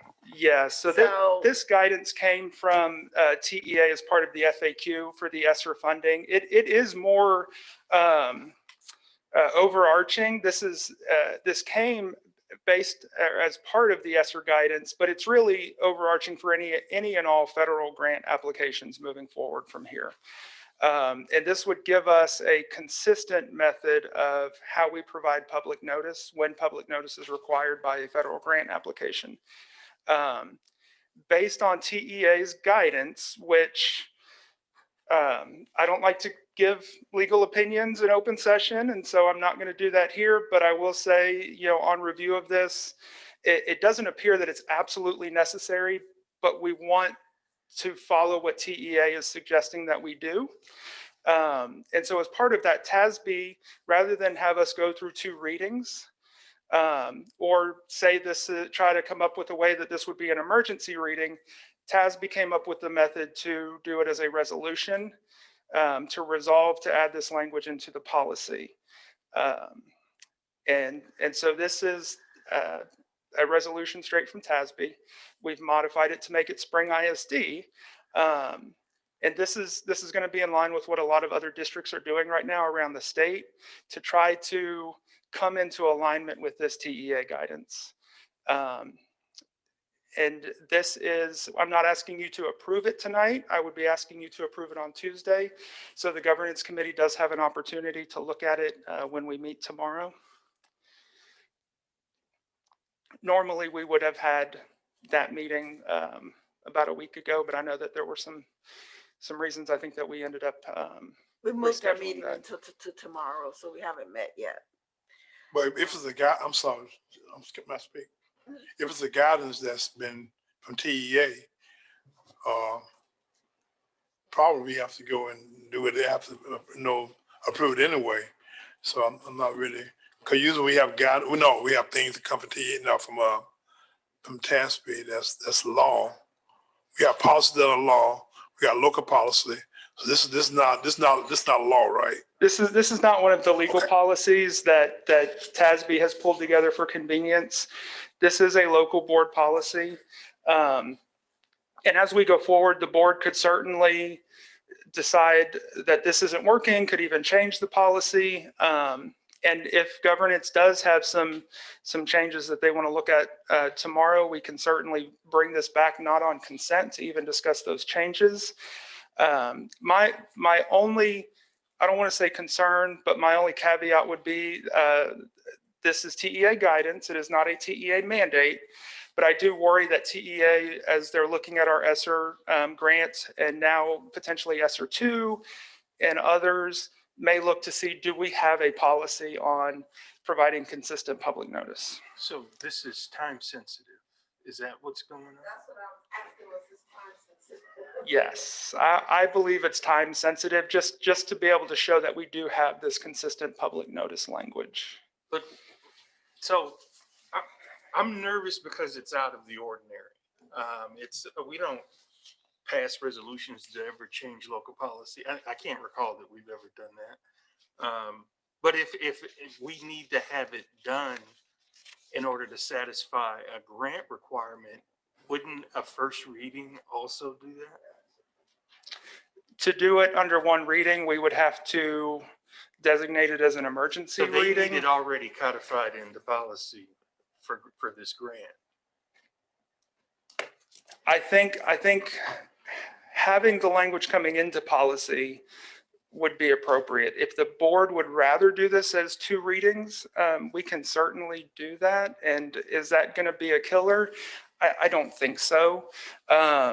We've come this route with it because this is TASB, who is our policy service, has recommended that we do it through this resolution, which you're right, is not something we normally do. Yeah, so I'll tell you what's bothering me is that it sets a precedent, and it's benign this time, but sometimes, I mean, it makes me nervous that we're being sort of shoved along to do this when I've watched the state sort of drag its feet on guidance for like the last year.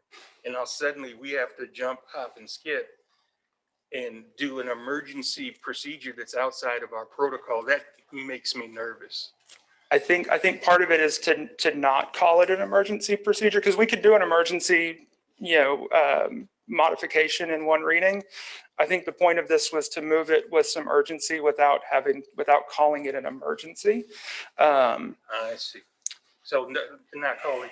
Okay. If this was Jeremy up here saying, hey, everybody else is doing this as 2 readings, but we want to do this as a resolution, I would be concerned as well, we have right? a protocol in place to do it as an emergency, and I'd be more comfortable with doing, like not doing this new thing that's brand spanking new, out of a sense of expediency. If there's a procedure for getting a policy codified in an emergency situation, which this sounds like it is, then I don't understand why we don't do that. And so but maybe this doesn't qualify as an emergency under whatever statute they define. I'd like to recommend that we bring this to the governance committee meeting tomorrow.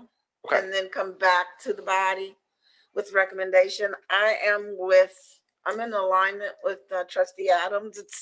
it's outside of the normal process, so it is a little alarming. So let's do some research and come back so that we can comfortably make sure we're making a recommendation to our colleagues that we're all comfortable with. Yeah, That makes sense. I like that. Mhm. And- May I just point out that this process does not look unusual at all.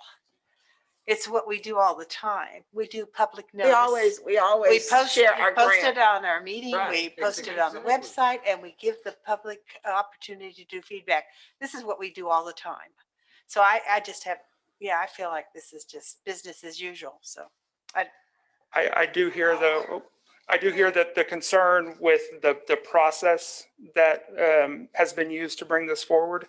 And so, of course, we won't be posting for Tuesday night's meeting until after we've had the governance committee meeting. And so as the governance committee, That's a good, that's a good, I like that. I'll certainly be open to your recommendations as to maybe changing the process for how we bring this forward, as well as changing any of the substance of the policy. So. Whatever we do, we will not ask that this be a consent item. We will post it on the regular agenda for presentation to the board as a whole. Are there any other questions before I? Thank you. Thank you.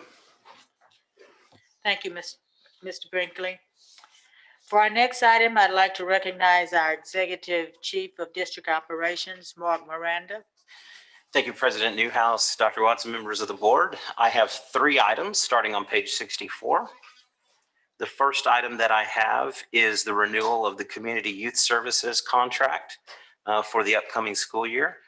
This would allow Community Youth Services to continue to provide specialized services for students and families.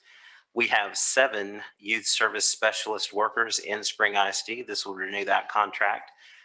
These workers provide things like crisis counseling, consultation, social services, and referrals for our students. The cost for this program is $289,366, and we pay about half of the cost. And so I'd be happy to entertain any questions about this one. It's no changes No changes. to what we had before. Okay. No.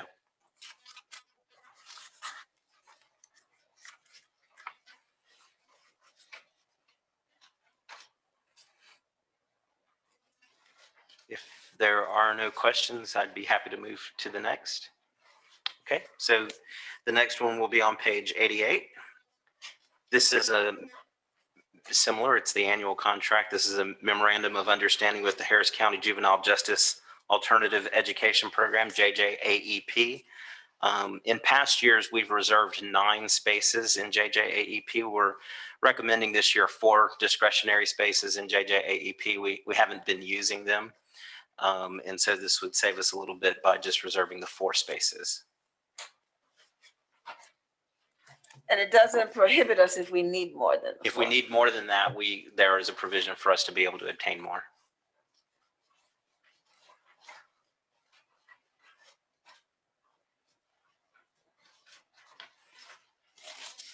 If there are no questions, I'll move right along to the third one. This is on I page. do have Sure. actually. Yeah, absolutely. It's interesting to me that we've been needing fewer of them.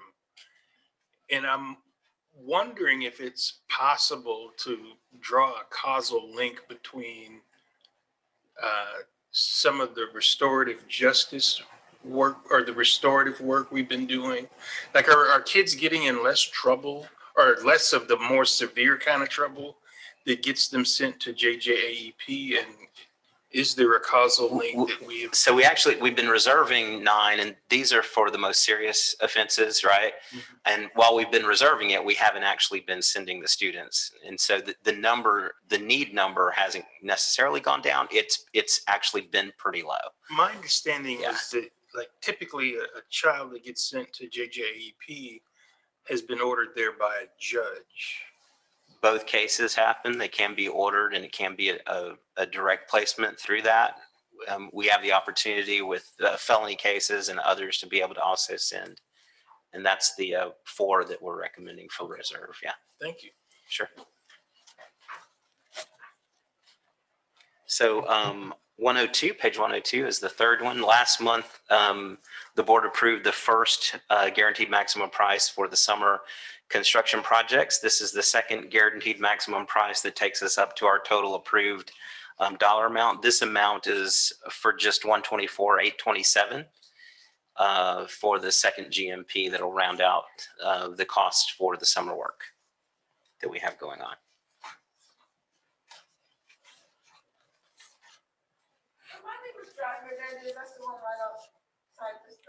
I'm sorry, say again? I'm sorry. The driveway. Yes, Butterfield, that's that's the the one one, that's. yes, okay. ma'am, that we've talked about that's right outside this building. Okay. I can't wait for that work to happen. That concludes my items. Thank you. Thank you, Mr. Miranda.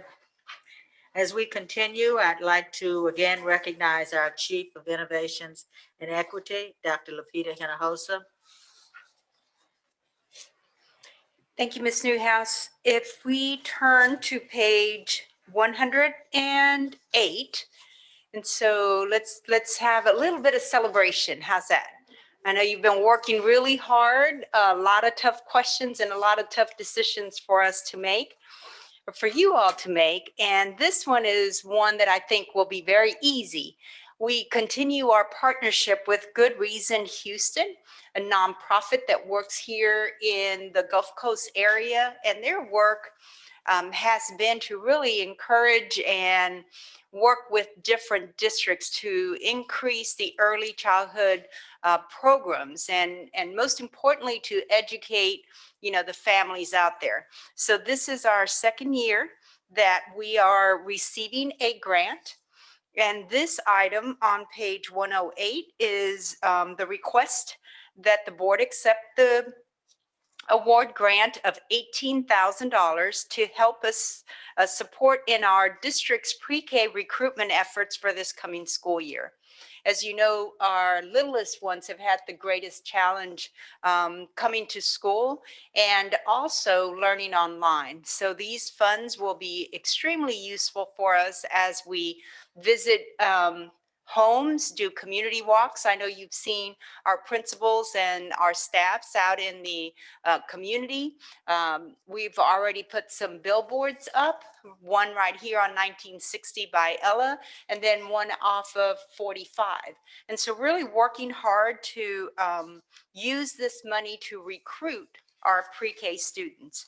And you do see the contract there. One of the most important pieces that we're working on is giving our schools goals, set targets for them to work towards. And most importantly, really reach out to our community to bring our little ones back to school.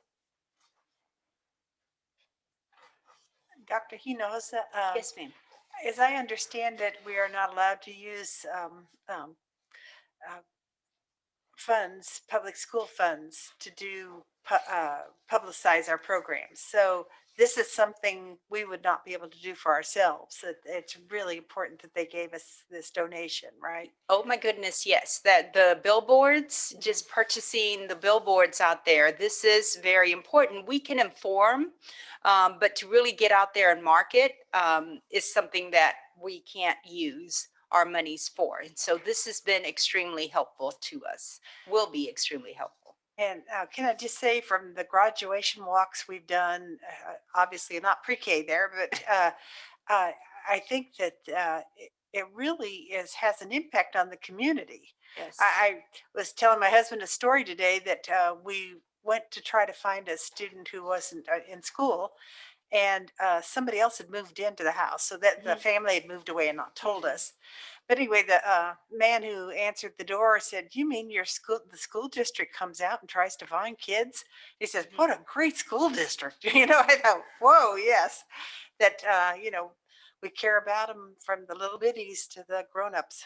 Absolutely, and hats off to our schools, our principals, and all the staff that have been out. I mean, literally knocking on apartments, visiting different businesses and posting flyers and asking the business owners to distribute the flyers. This is an all-out effort because, as you know, I mean, as parents, you want to protect your little ones, and it's harder for little ones, to keep their hands clean. So this year it's been a challenge for us and a challenge for them to learn from home. So an all-out effort to bring them all back to school this coming school year. So I would like to say that it is something to celebrate, and especially I'd like to say myself that I appreciate the Good Reason Houston in providing us this funding to be able to do marketing that we aren't able to do when we have charter schools with the same taxpayers' money that they are able to market with. And so this helps bring some parity in the discrepancy of funding around charter schools versus public school. By no means does it close the gap, but it does give us a little bit of parity. So, Absolutely, absolutely. And so this item, we'd like to have it on our consent agenda for Tuesday. I have one quick question. I noticed Yes, ma'am.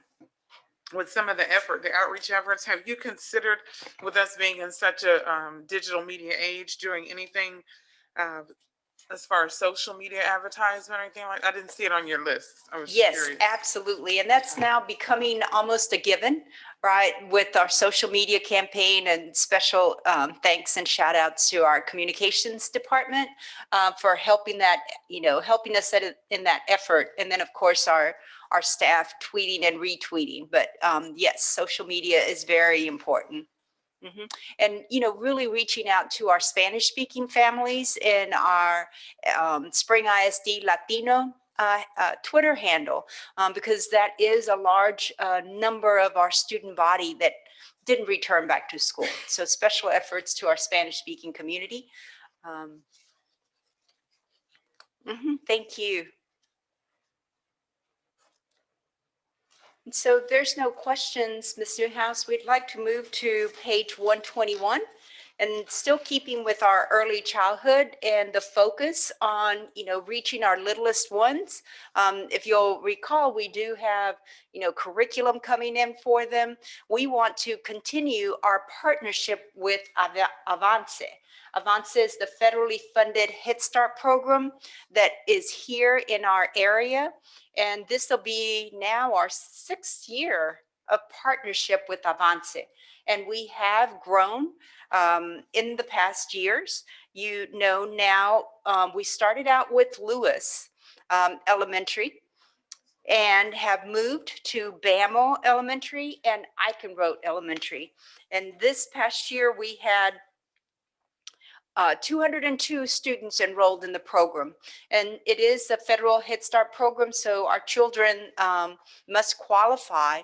Once they qualify, the children and their families are eligible to many social services, parent education courses, dentist, lots of, plethora. And the most important piece is that it is a partnership, and we do have an agreement. They not only follow the TEA pre-K guidelines, but also our curriculum, as well as the family-oriented curriculum from the Head Start program. So we would like for the board to once again approve our MOU between Avance Houston and Spring ISD, specifically for the 3 campuses, Bammel Elementary, Eichenroth Elementary, and Lewis Elementary.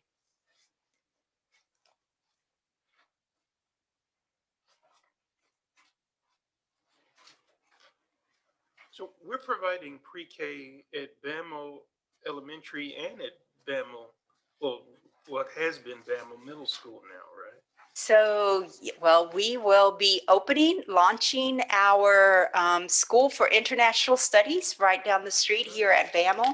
It will become a pre-K 8 campus, and we are starting with pre-K this year, specifically a dual language program. Excellent. So, yes. Excellent. Thank you. And so we'll move on to now page 148. And so you'll see we have a lot of the recurring contracts. And this one is our contract renewal with Naviance. And as you'll recall, Naviance is our web-based college and career readiness platform that really connects our students to career opportunities, colleges, information, college tours, information on careers. And as you'll recall from last month that we presented, it really allows the student the opportunity to personalize their career and college pathway. And of course, it provides support for our families also. And so this is a contract renewal for 3 years.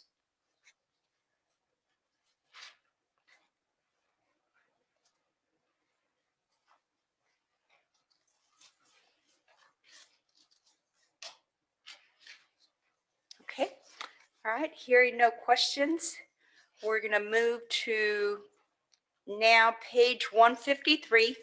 And another contract that you're very familiar with, a project that we've been engaged in that really supports our college readiness for our students.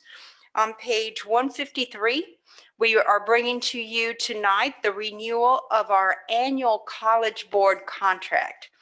And as you'll recall, this is the College Board contract specifically for the testing, the PSAT testing beginning in 8th grade, 8th and 9th grade, and of course the PSAT and MSQT, as well as we participate in the National SAT Testing Day.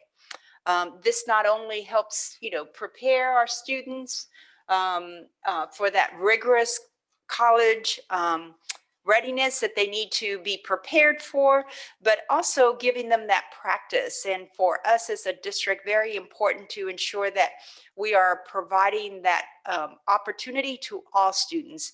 And so as a district, we are one of the very few that fund the testing for all students beginning in 8th grade. Dr. Hinojosa, I know that this isn't the only practice, that there's also camps and study groups leading up to this. Oh. Can you just expand on that a little bit so people know that we're not just sending kids into a high stakes exam without preparation? Absolutely, and that's important. And when I was talking about practice, because the students start at 8th grade, they're not shocked to get it for the very first time as many kids do in 11th grade, right? They have the opportunity to take it several years. But the most important piece is what you're saying, Dr. Jensen, is that they're not for the first time hearing about a test and taking it without any preparation. So one thing that we do is this opportunity for it to be built in throughout our curriculum, right? So that vocabulary development that is so very important. Also, we've got practice materials that the students are exposed to, that not only from Khan Academy that provides that, but also test prep. I hate to call it test prep, but preparation for the students for the type of questions that are very different than what the students are used to through the STAR exam that they take year after year, through our state. So yes, it's we build it in and offer the supports for the students. Well, I wouldn't shy away from calling it test prep, because it's an issue of equity. It's been an advantage for wealthier students and wealthier districts for a while. And that's what it is. It's test prep.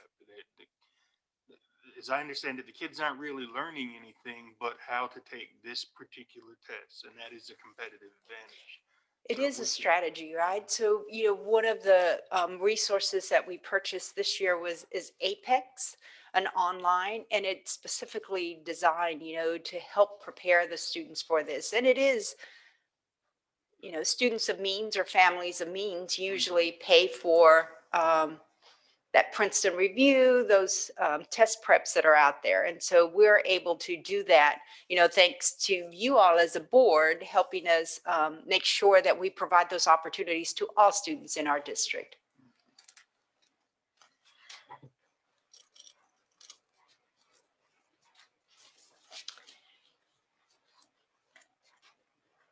And then the last item, I think Dr. Watson mentioned a little bit in his opening remarks. So on page 173, we have an item. It's actually our optional flexible school day waiver. And what we want to do is pause on this. We won't present it tonight, but we'll be bringing it back as a result of House Bill 1468 not passing. We want to be able to bring the committee back, bring the committee together and really look at how we are going to be moving forward with our virtual academy. As you know, we've had our virtual program for the past 10 years for our high schools, as well as the ASAP program. And so we are taking this one off the agenda. We'll allow the committee to work through it, and we will be bringing it back to you at a later date. Thank you, Dr. Hinojosa. Thank you, Ms. Any Nunez. questions or concerns? Not, we will continue with our next speaker. I'd like to recognize Chief Financial Officer Ann Westbrooks.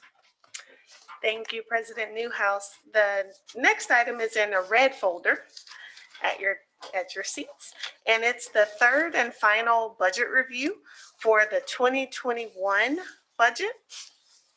And so as always, we look starting on the first page at each fund type and the changes in revenues and expenditures, and then the anticipated change in fund balance. So our first one is the general fund. And so we got a little bit of a glimpse of what was happening with our revenues at the last board meeting when we were talking through ESSER funding and some of the impacts of COVID-19 on our current year's budget. So we're showing a decrease anticipated of just under $9.5 million in revenues. And of that amount, $7.1 million is on the state revenue side.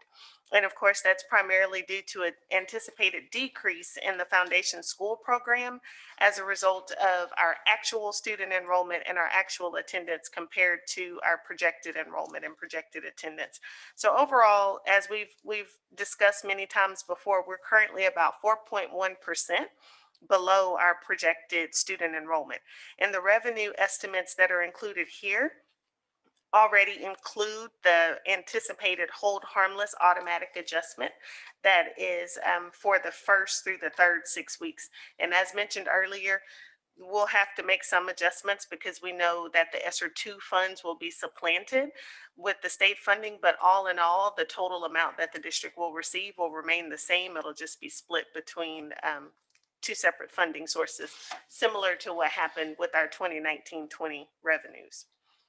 The next large item to note is a net decrease anticipated in the SHARS, which is our student health and related services for our Medicaid eligible students. We have quite a bit less revenue in that category than was initially budgeted for and anticipated. So we're decreasing that by 1.8 million. The next decrease is in our property tax revenue. And particularly this decrease is because when we set our tax rate, based on the TEA maximum compressed tax rate, we're always going in at the beginning with the estimate, and then our July 25th estimate of our tax values is what's used to calculate the maximum compressed rate. So this 525,000 is the difference between what we originally budgeted for and then that final maximum compressed rate that we actually ended up passing. So we're decreasing that by a little over $500,000. So those are the anticipated changes in the revenues for general fund. On the next page are the expenditure changes for general fund. And so we're looking at an increase of 5.7 million, and 5.1 million of that is what the board approved just this evening, which is the one-time retention incentive for all employees, full-time and half-time. And the next large item is the cost for Winter Storm Uri. And so that's our anticipated cost across the district. Particularly, we had one incident that was over $100,000. With the exception of that, all the others is just minor maintenance that was needed as a result of the storm that just added up to quite a bit.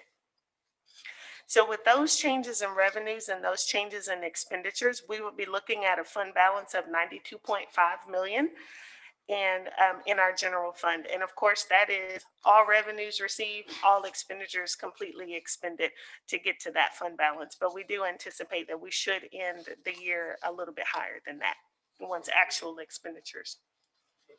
Yes. It was he asked what was the one incident. What's that one incident that cost so much? Yes, sir. That was. If you want to share it. Sure. It was at Wells Middle School. We had a pipe burst and we were having to do some replacement to the gym floor. Mm-hmm. Is there another question? Under expenditures number 4. The private music lessons? I believe we still received a donation for that went into our literacy baskets. Yes. Yes. And so that's just putting the funds in the account. Okay, the next fund is our child nutrition fund. And so this is another discussion that we've been having over the last few months. And that's that our child nutrition fund is having a difficult year. And we have been in constant communication with our child nutrition team. And as you all know, they operate a very smooth operation over there in the normal circumstances. So this is 100% related to the pandemic. So we're decreasing their revenues by 8.2 million and decreasing their appropriations by 5.4 million. And so that would leave them with the fund balance that's just above zero. And so what the conversation that we've had with our child nutrition team is that though their revenues are a lot lower, their expenditures are a lot lower as well. And we believe once they receive their recovery funds from the Texas Department of Agriculture, that the receipt of those funds should help them end with in the black, basically in the positive, but we're not exactly sure how much, and it's a little difficult to estimate. But what we did get notification just yesterday is that TDA is going to begin those payments in July. So we'll be able to accrue them back for this school year. So we are anticipating that they'll end a little higher than what's here, but it's difficult to estimate that at this time. But the payment that we're expecting from TDA is about 2.6 million for child nutrition. And I also want to make sure to say that once operations return to normal, we anticipate that they'll rebound quite quickly from this. The debt service, on the debt service fund, we have a net increase to revenues and debt service that is a decrease in interest income, but then we saw a prior year payment settle up for debt service that was about 200,000 that offset that decrease in interest revenue. So overall, we're looking at a total debt service fund balance of 73.3 million. So healthy at the end of the year, we'll end with a healthy fund balance, but of course we make our debt service payment on August 15th and we'll see that go down to below 20 million, which is about our normal place for debt service. With the special revenue funds, we have an increase to revenues and appropriations of 10.2 million. And that is for the receipt of, primarily for the receipt of federal funds as they relate to COVID-19 reimbursements. So we receive funds through the coronavirus relief funds of about 2.5 million. That was reimbursement for some technology purchases that we had. We receive funds through Operation Connectivity as well, and also for Project 10 Million. So all of those and for Project 10 Million, we received devices. So we're recording the revenue and the expenditure of the value of those devices. We didn't actually receive funds for that, just devices. So that's what's primarily making up that large increase to our special revenue funds. And we're looking at, on the special revenue funds, we're looking at a total fund balance of 1.1 million. And of course, that's the fund balance for our school activity funds, because with most all of the other special revenue funds, it's reimbursement. So revenues and expenditures equal one another. On the capital projects fund, we had a decrease of $15,500 in both revenues and appropriations. And that was specifically because we're not receiving the anticipated interest income. And so we equally remove the amount of funds that are available in projects. And so our capital projects fund is dwindling considerably as we're finishing all of our projects that we had in the 2016 bond. So we're going to see those funds start to close out over the next year, in the first and the second budget review next year. And then the last item of note here is the staffing allocations. And so between the second budget review and this final budget review, there were 6 positions added to the staffing guidelines. Overall, administrative positions decreased by 2, paraprofessional positions increased by 6, and classified positions increased by 2. So a net impact of 6 positions. And so that is the highlight of the third budget review. But of course, you all have all of the detail.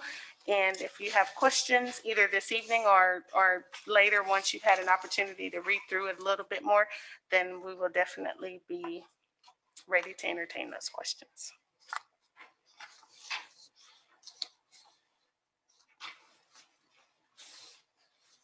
Okay. If there are none, that was the final budget review. And then our next item will move us into the actual expenditures, and it's on page 1. The report is actually on page 178 in your binders or online. And so this is the report of revenues, expenditures, and then the changes from this point in time in 2021 compared to this point in time in 2020. And so this report is actually as of April 30th, 21, because that's the last complete month that we have to share with you all. You receive a copy of this report each and every month in the board update. And 3 times a year, we bring it forward just to make sure that you have an opportunity to ask any questions about the format, about the expenditures that you're seeing. So basically, the first page is revenues, actual. Again, you see the estimated revenue, which is the budget, and then the year-to-date revenue, which is actual revenue received through April 30th. So you have the revenues broken up by source: local, which of course we know is primarily our taxes, and then miscellaneous revenue sources; state, which is our foundation school program; and then federal, which is mostly our SHARS, the school health and related services. And then the last category is other sources, which is where we put revenues received when we sell items at our auctions.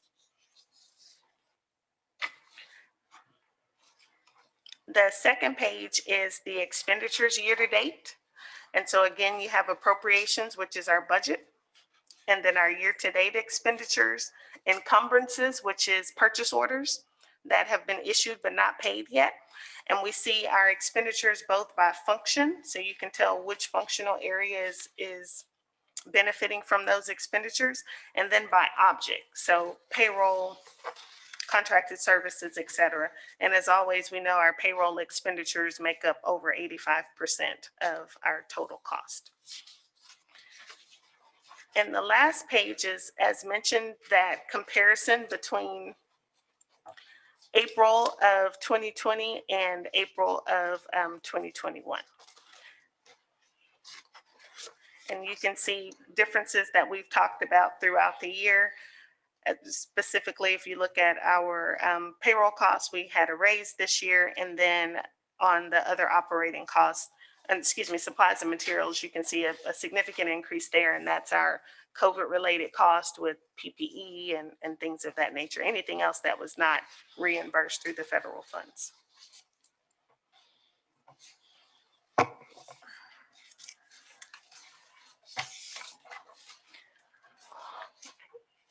And as mentioned, you receive that one each month. And so if you ever have any questions, please So email I us. do have a question. Yes, ma'am. That might be a dumb one, but it's my question. So we saw, and I'm backing you up just a little bit, staffing change of a net of 6 positions. I'm still trying to figure out, there were some recommendations for some other positions. Would they not fall in this category here in the equity audit? Yeah, that would be for next year. So those positions aren't in place now. They're for the 2021-22 year. And so those positions, we haven't hired anyone for those positions. Those are proposed positions. They're going to come back to you during the budget as part of our ESSER plan, but not to go add right now. Part of the ESSER plan in the later proposed budget. Okay, thank you. Yes, ma'am.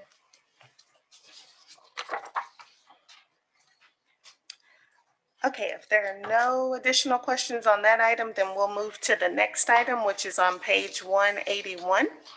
And this is seeking the board's approval to move forward with applying for a low attendance waiver from January 11th of 2021. And that was the day that we had some flooding across the Houston area, and we had a delayed start to the day. And so some of our students at about 8 of our campuses decided to go ahead and stay home instead of coming to school a little later. And so whenever we have attendance at a campus that is more than 10%, or a variance of more than 10% in comparison to the prior year, then we're able to request a waiver to excuse those days from the ADA calculation. And so we did have, and you see the campuses that are listed here that met that criteria. So we would file the waiver to have those days excluded in our ADA calculation for January 11, 2021. Can you explain that? I know the 10%. Can you repeat that statement you said? Yes. So last year, our average attendance across the district was 94%. So on any day that a campus has attendance that's 84% or below, then we can file a waiver to have it excluded. Yes, ma'am. And so on this day, all of those campuses were below that 10% mark.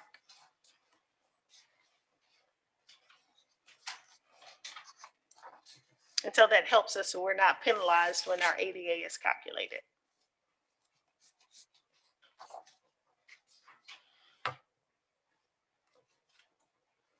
Okay. And that'll take us to our next item, which is on page 182. And this is a CPR waiver. So our students are required to receive CPR training for before they graduate. And so this is a requirement for our seniors. And so what we're asking approval for here is to submit a waiver to excuse our students from having to have that CPR training in light of the current circumstances where we're socially distancing and we're not having hands-on type events right now. So that this approval would allow us the opportunity to submit that waiver to TA. So our seniors would not have that requirement.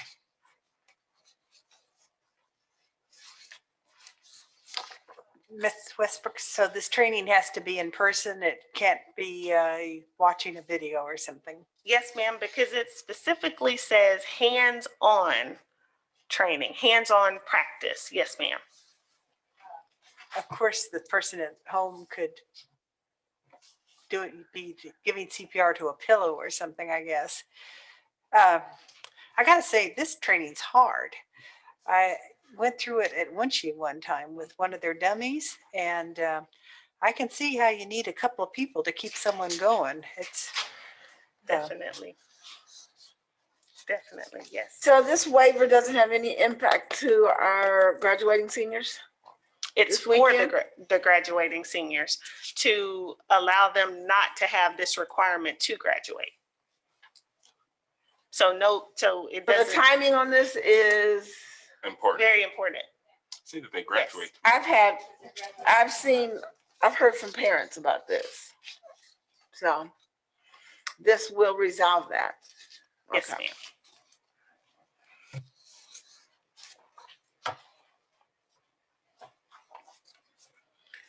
Okay, and so our last two items are our monthly reports. The first one is our taxpayer refunds, which is on page 187. The list begins on page 187. And I will tell you, the last few weeks I've been calling out to the tax office asking, are we up to date on our posting of payments? And they're like, yes, we are. But as soon as we bring it in, we're paying it out. So that's the point that we're at right now, is that it's about as much as we're bringing in, we're paying out in refunds right now. So it's a little disheartening.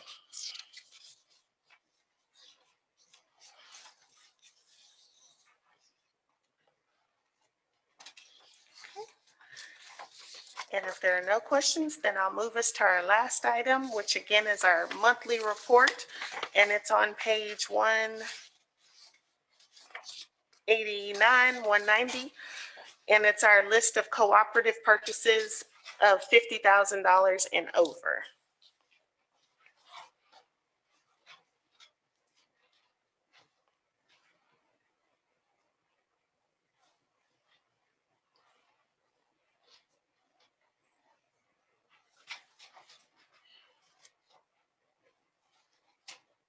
Ms. Is this Westbrook, frog- are we?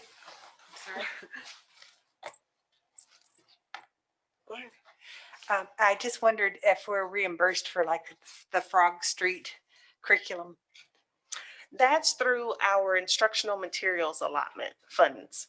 So it's through the state funding that's specific for the adoption of resources. That's the same item I had questions Oh, on. perfect. Seems like we've seen it before. That's annual? I think this is the new adoption, but there's other little pieces that we do with Frog Street that you may be seeing that's a lower cost. Okay. Dr. Hinojosa, what are those? Right, so this is the adoption that we just went through, right? So it's the brand new adoption, it's the big purchase, but they also have some digital support. So you may have seen smaller items and or in years past, or like last year, you probably saw smaller purchases as we fill in any missing items or replace and replenish the kits. But this is for every pre-K teacher in the district with the new adoption. Okay. I asked her to explain because I asked the same question. I'm like, didn't we already buy that? And she's like, no. Right. I have a question. Were the masks purchased disposable masks? Yes, that was for, we were replenishing our supply because towards the end of the year, we started burning through quite a few of the disposable masks. And so we were getting some additional supply. Yes, ma'am.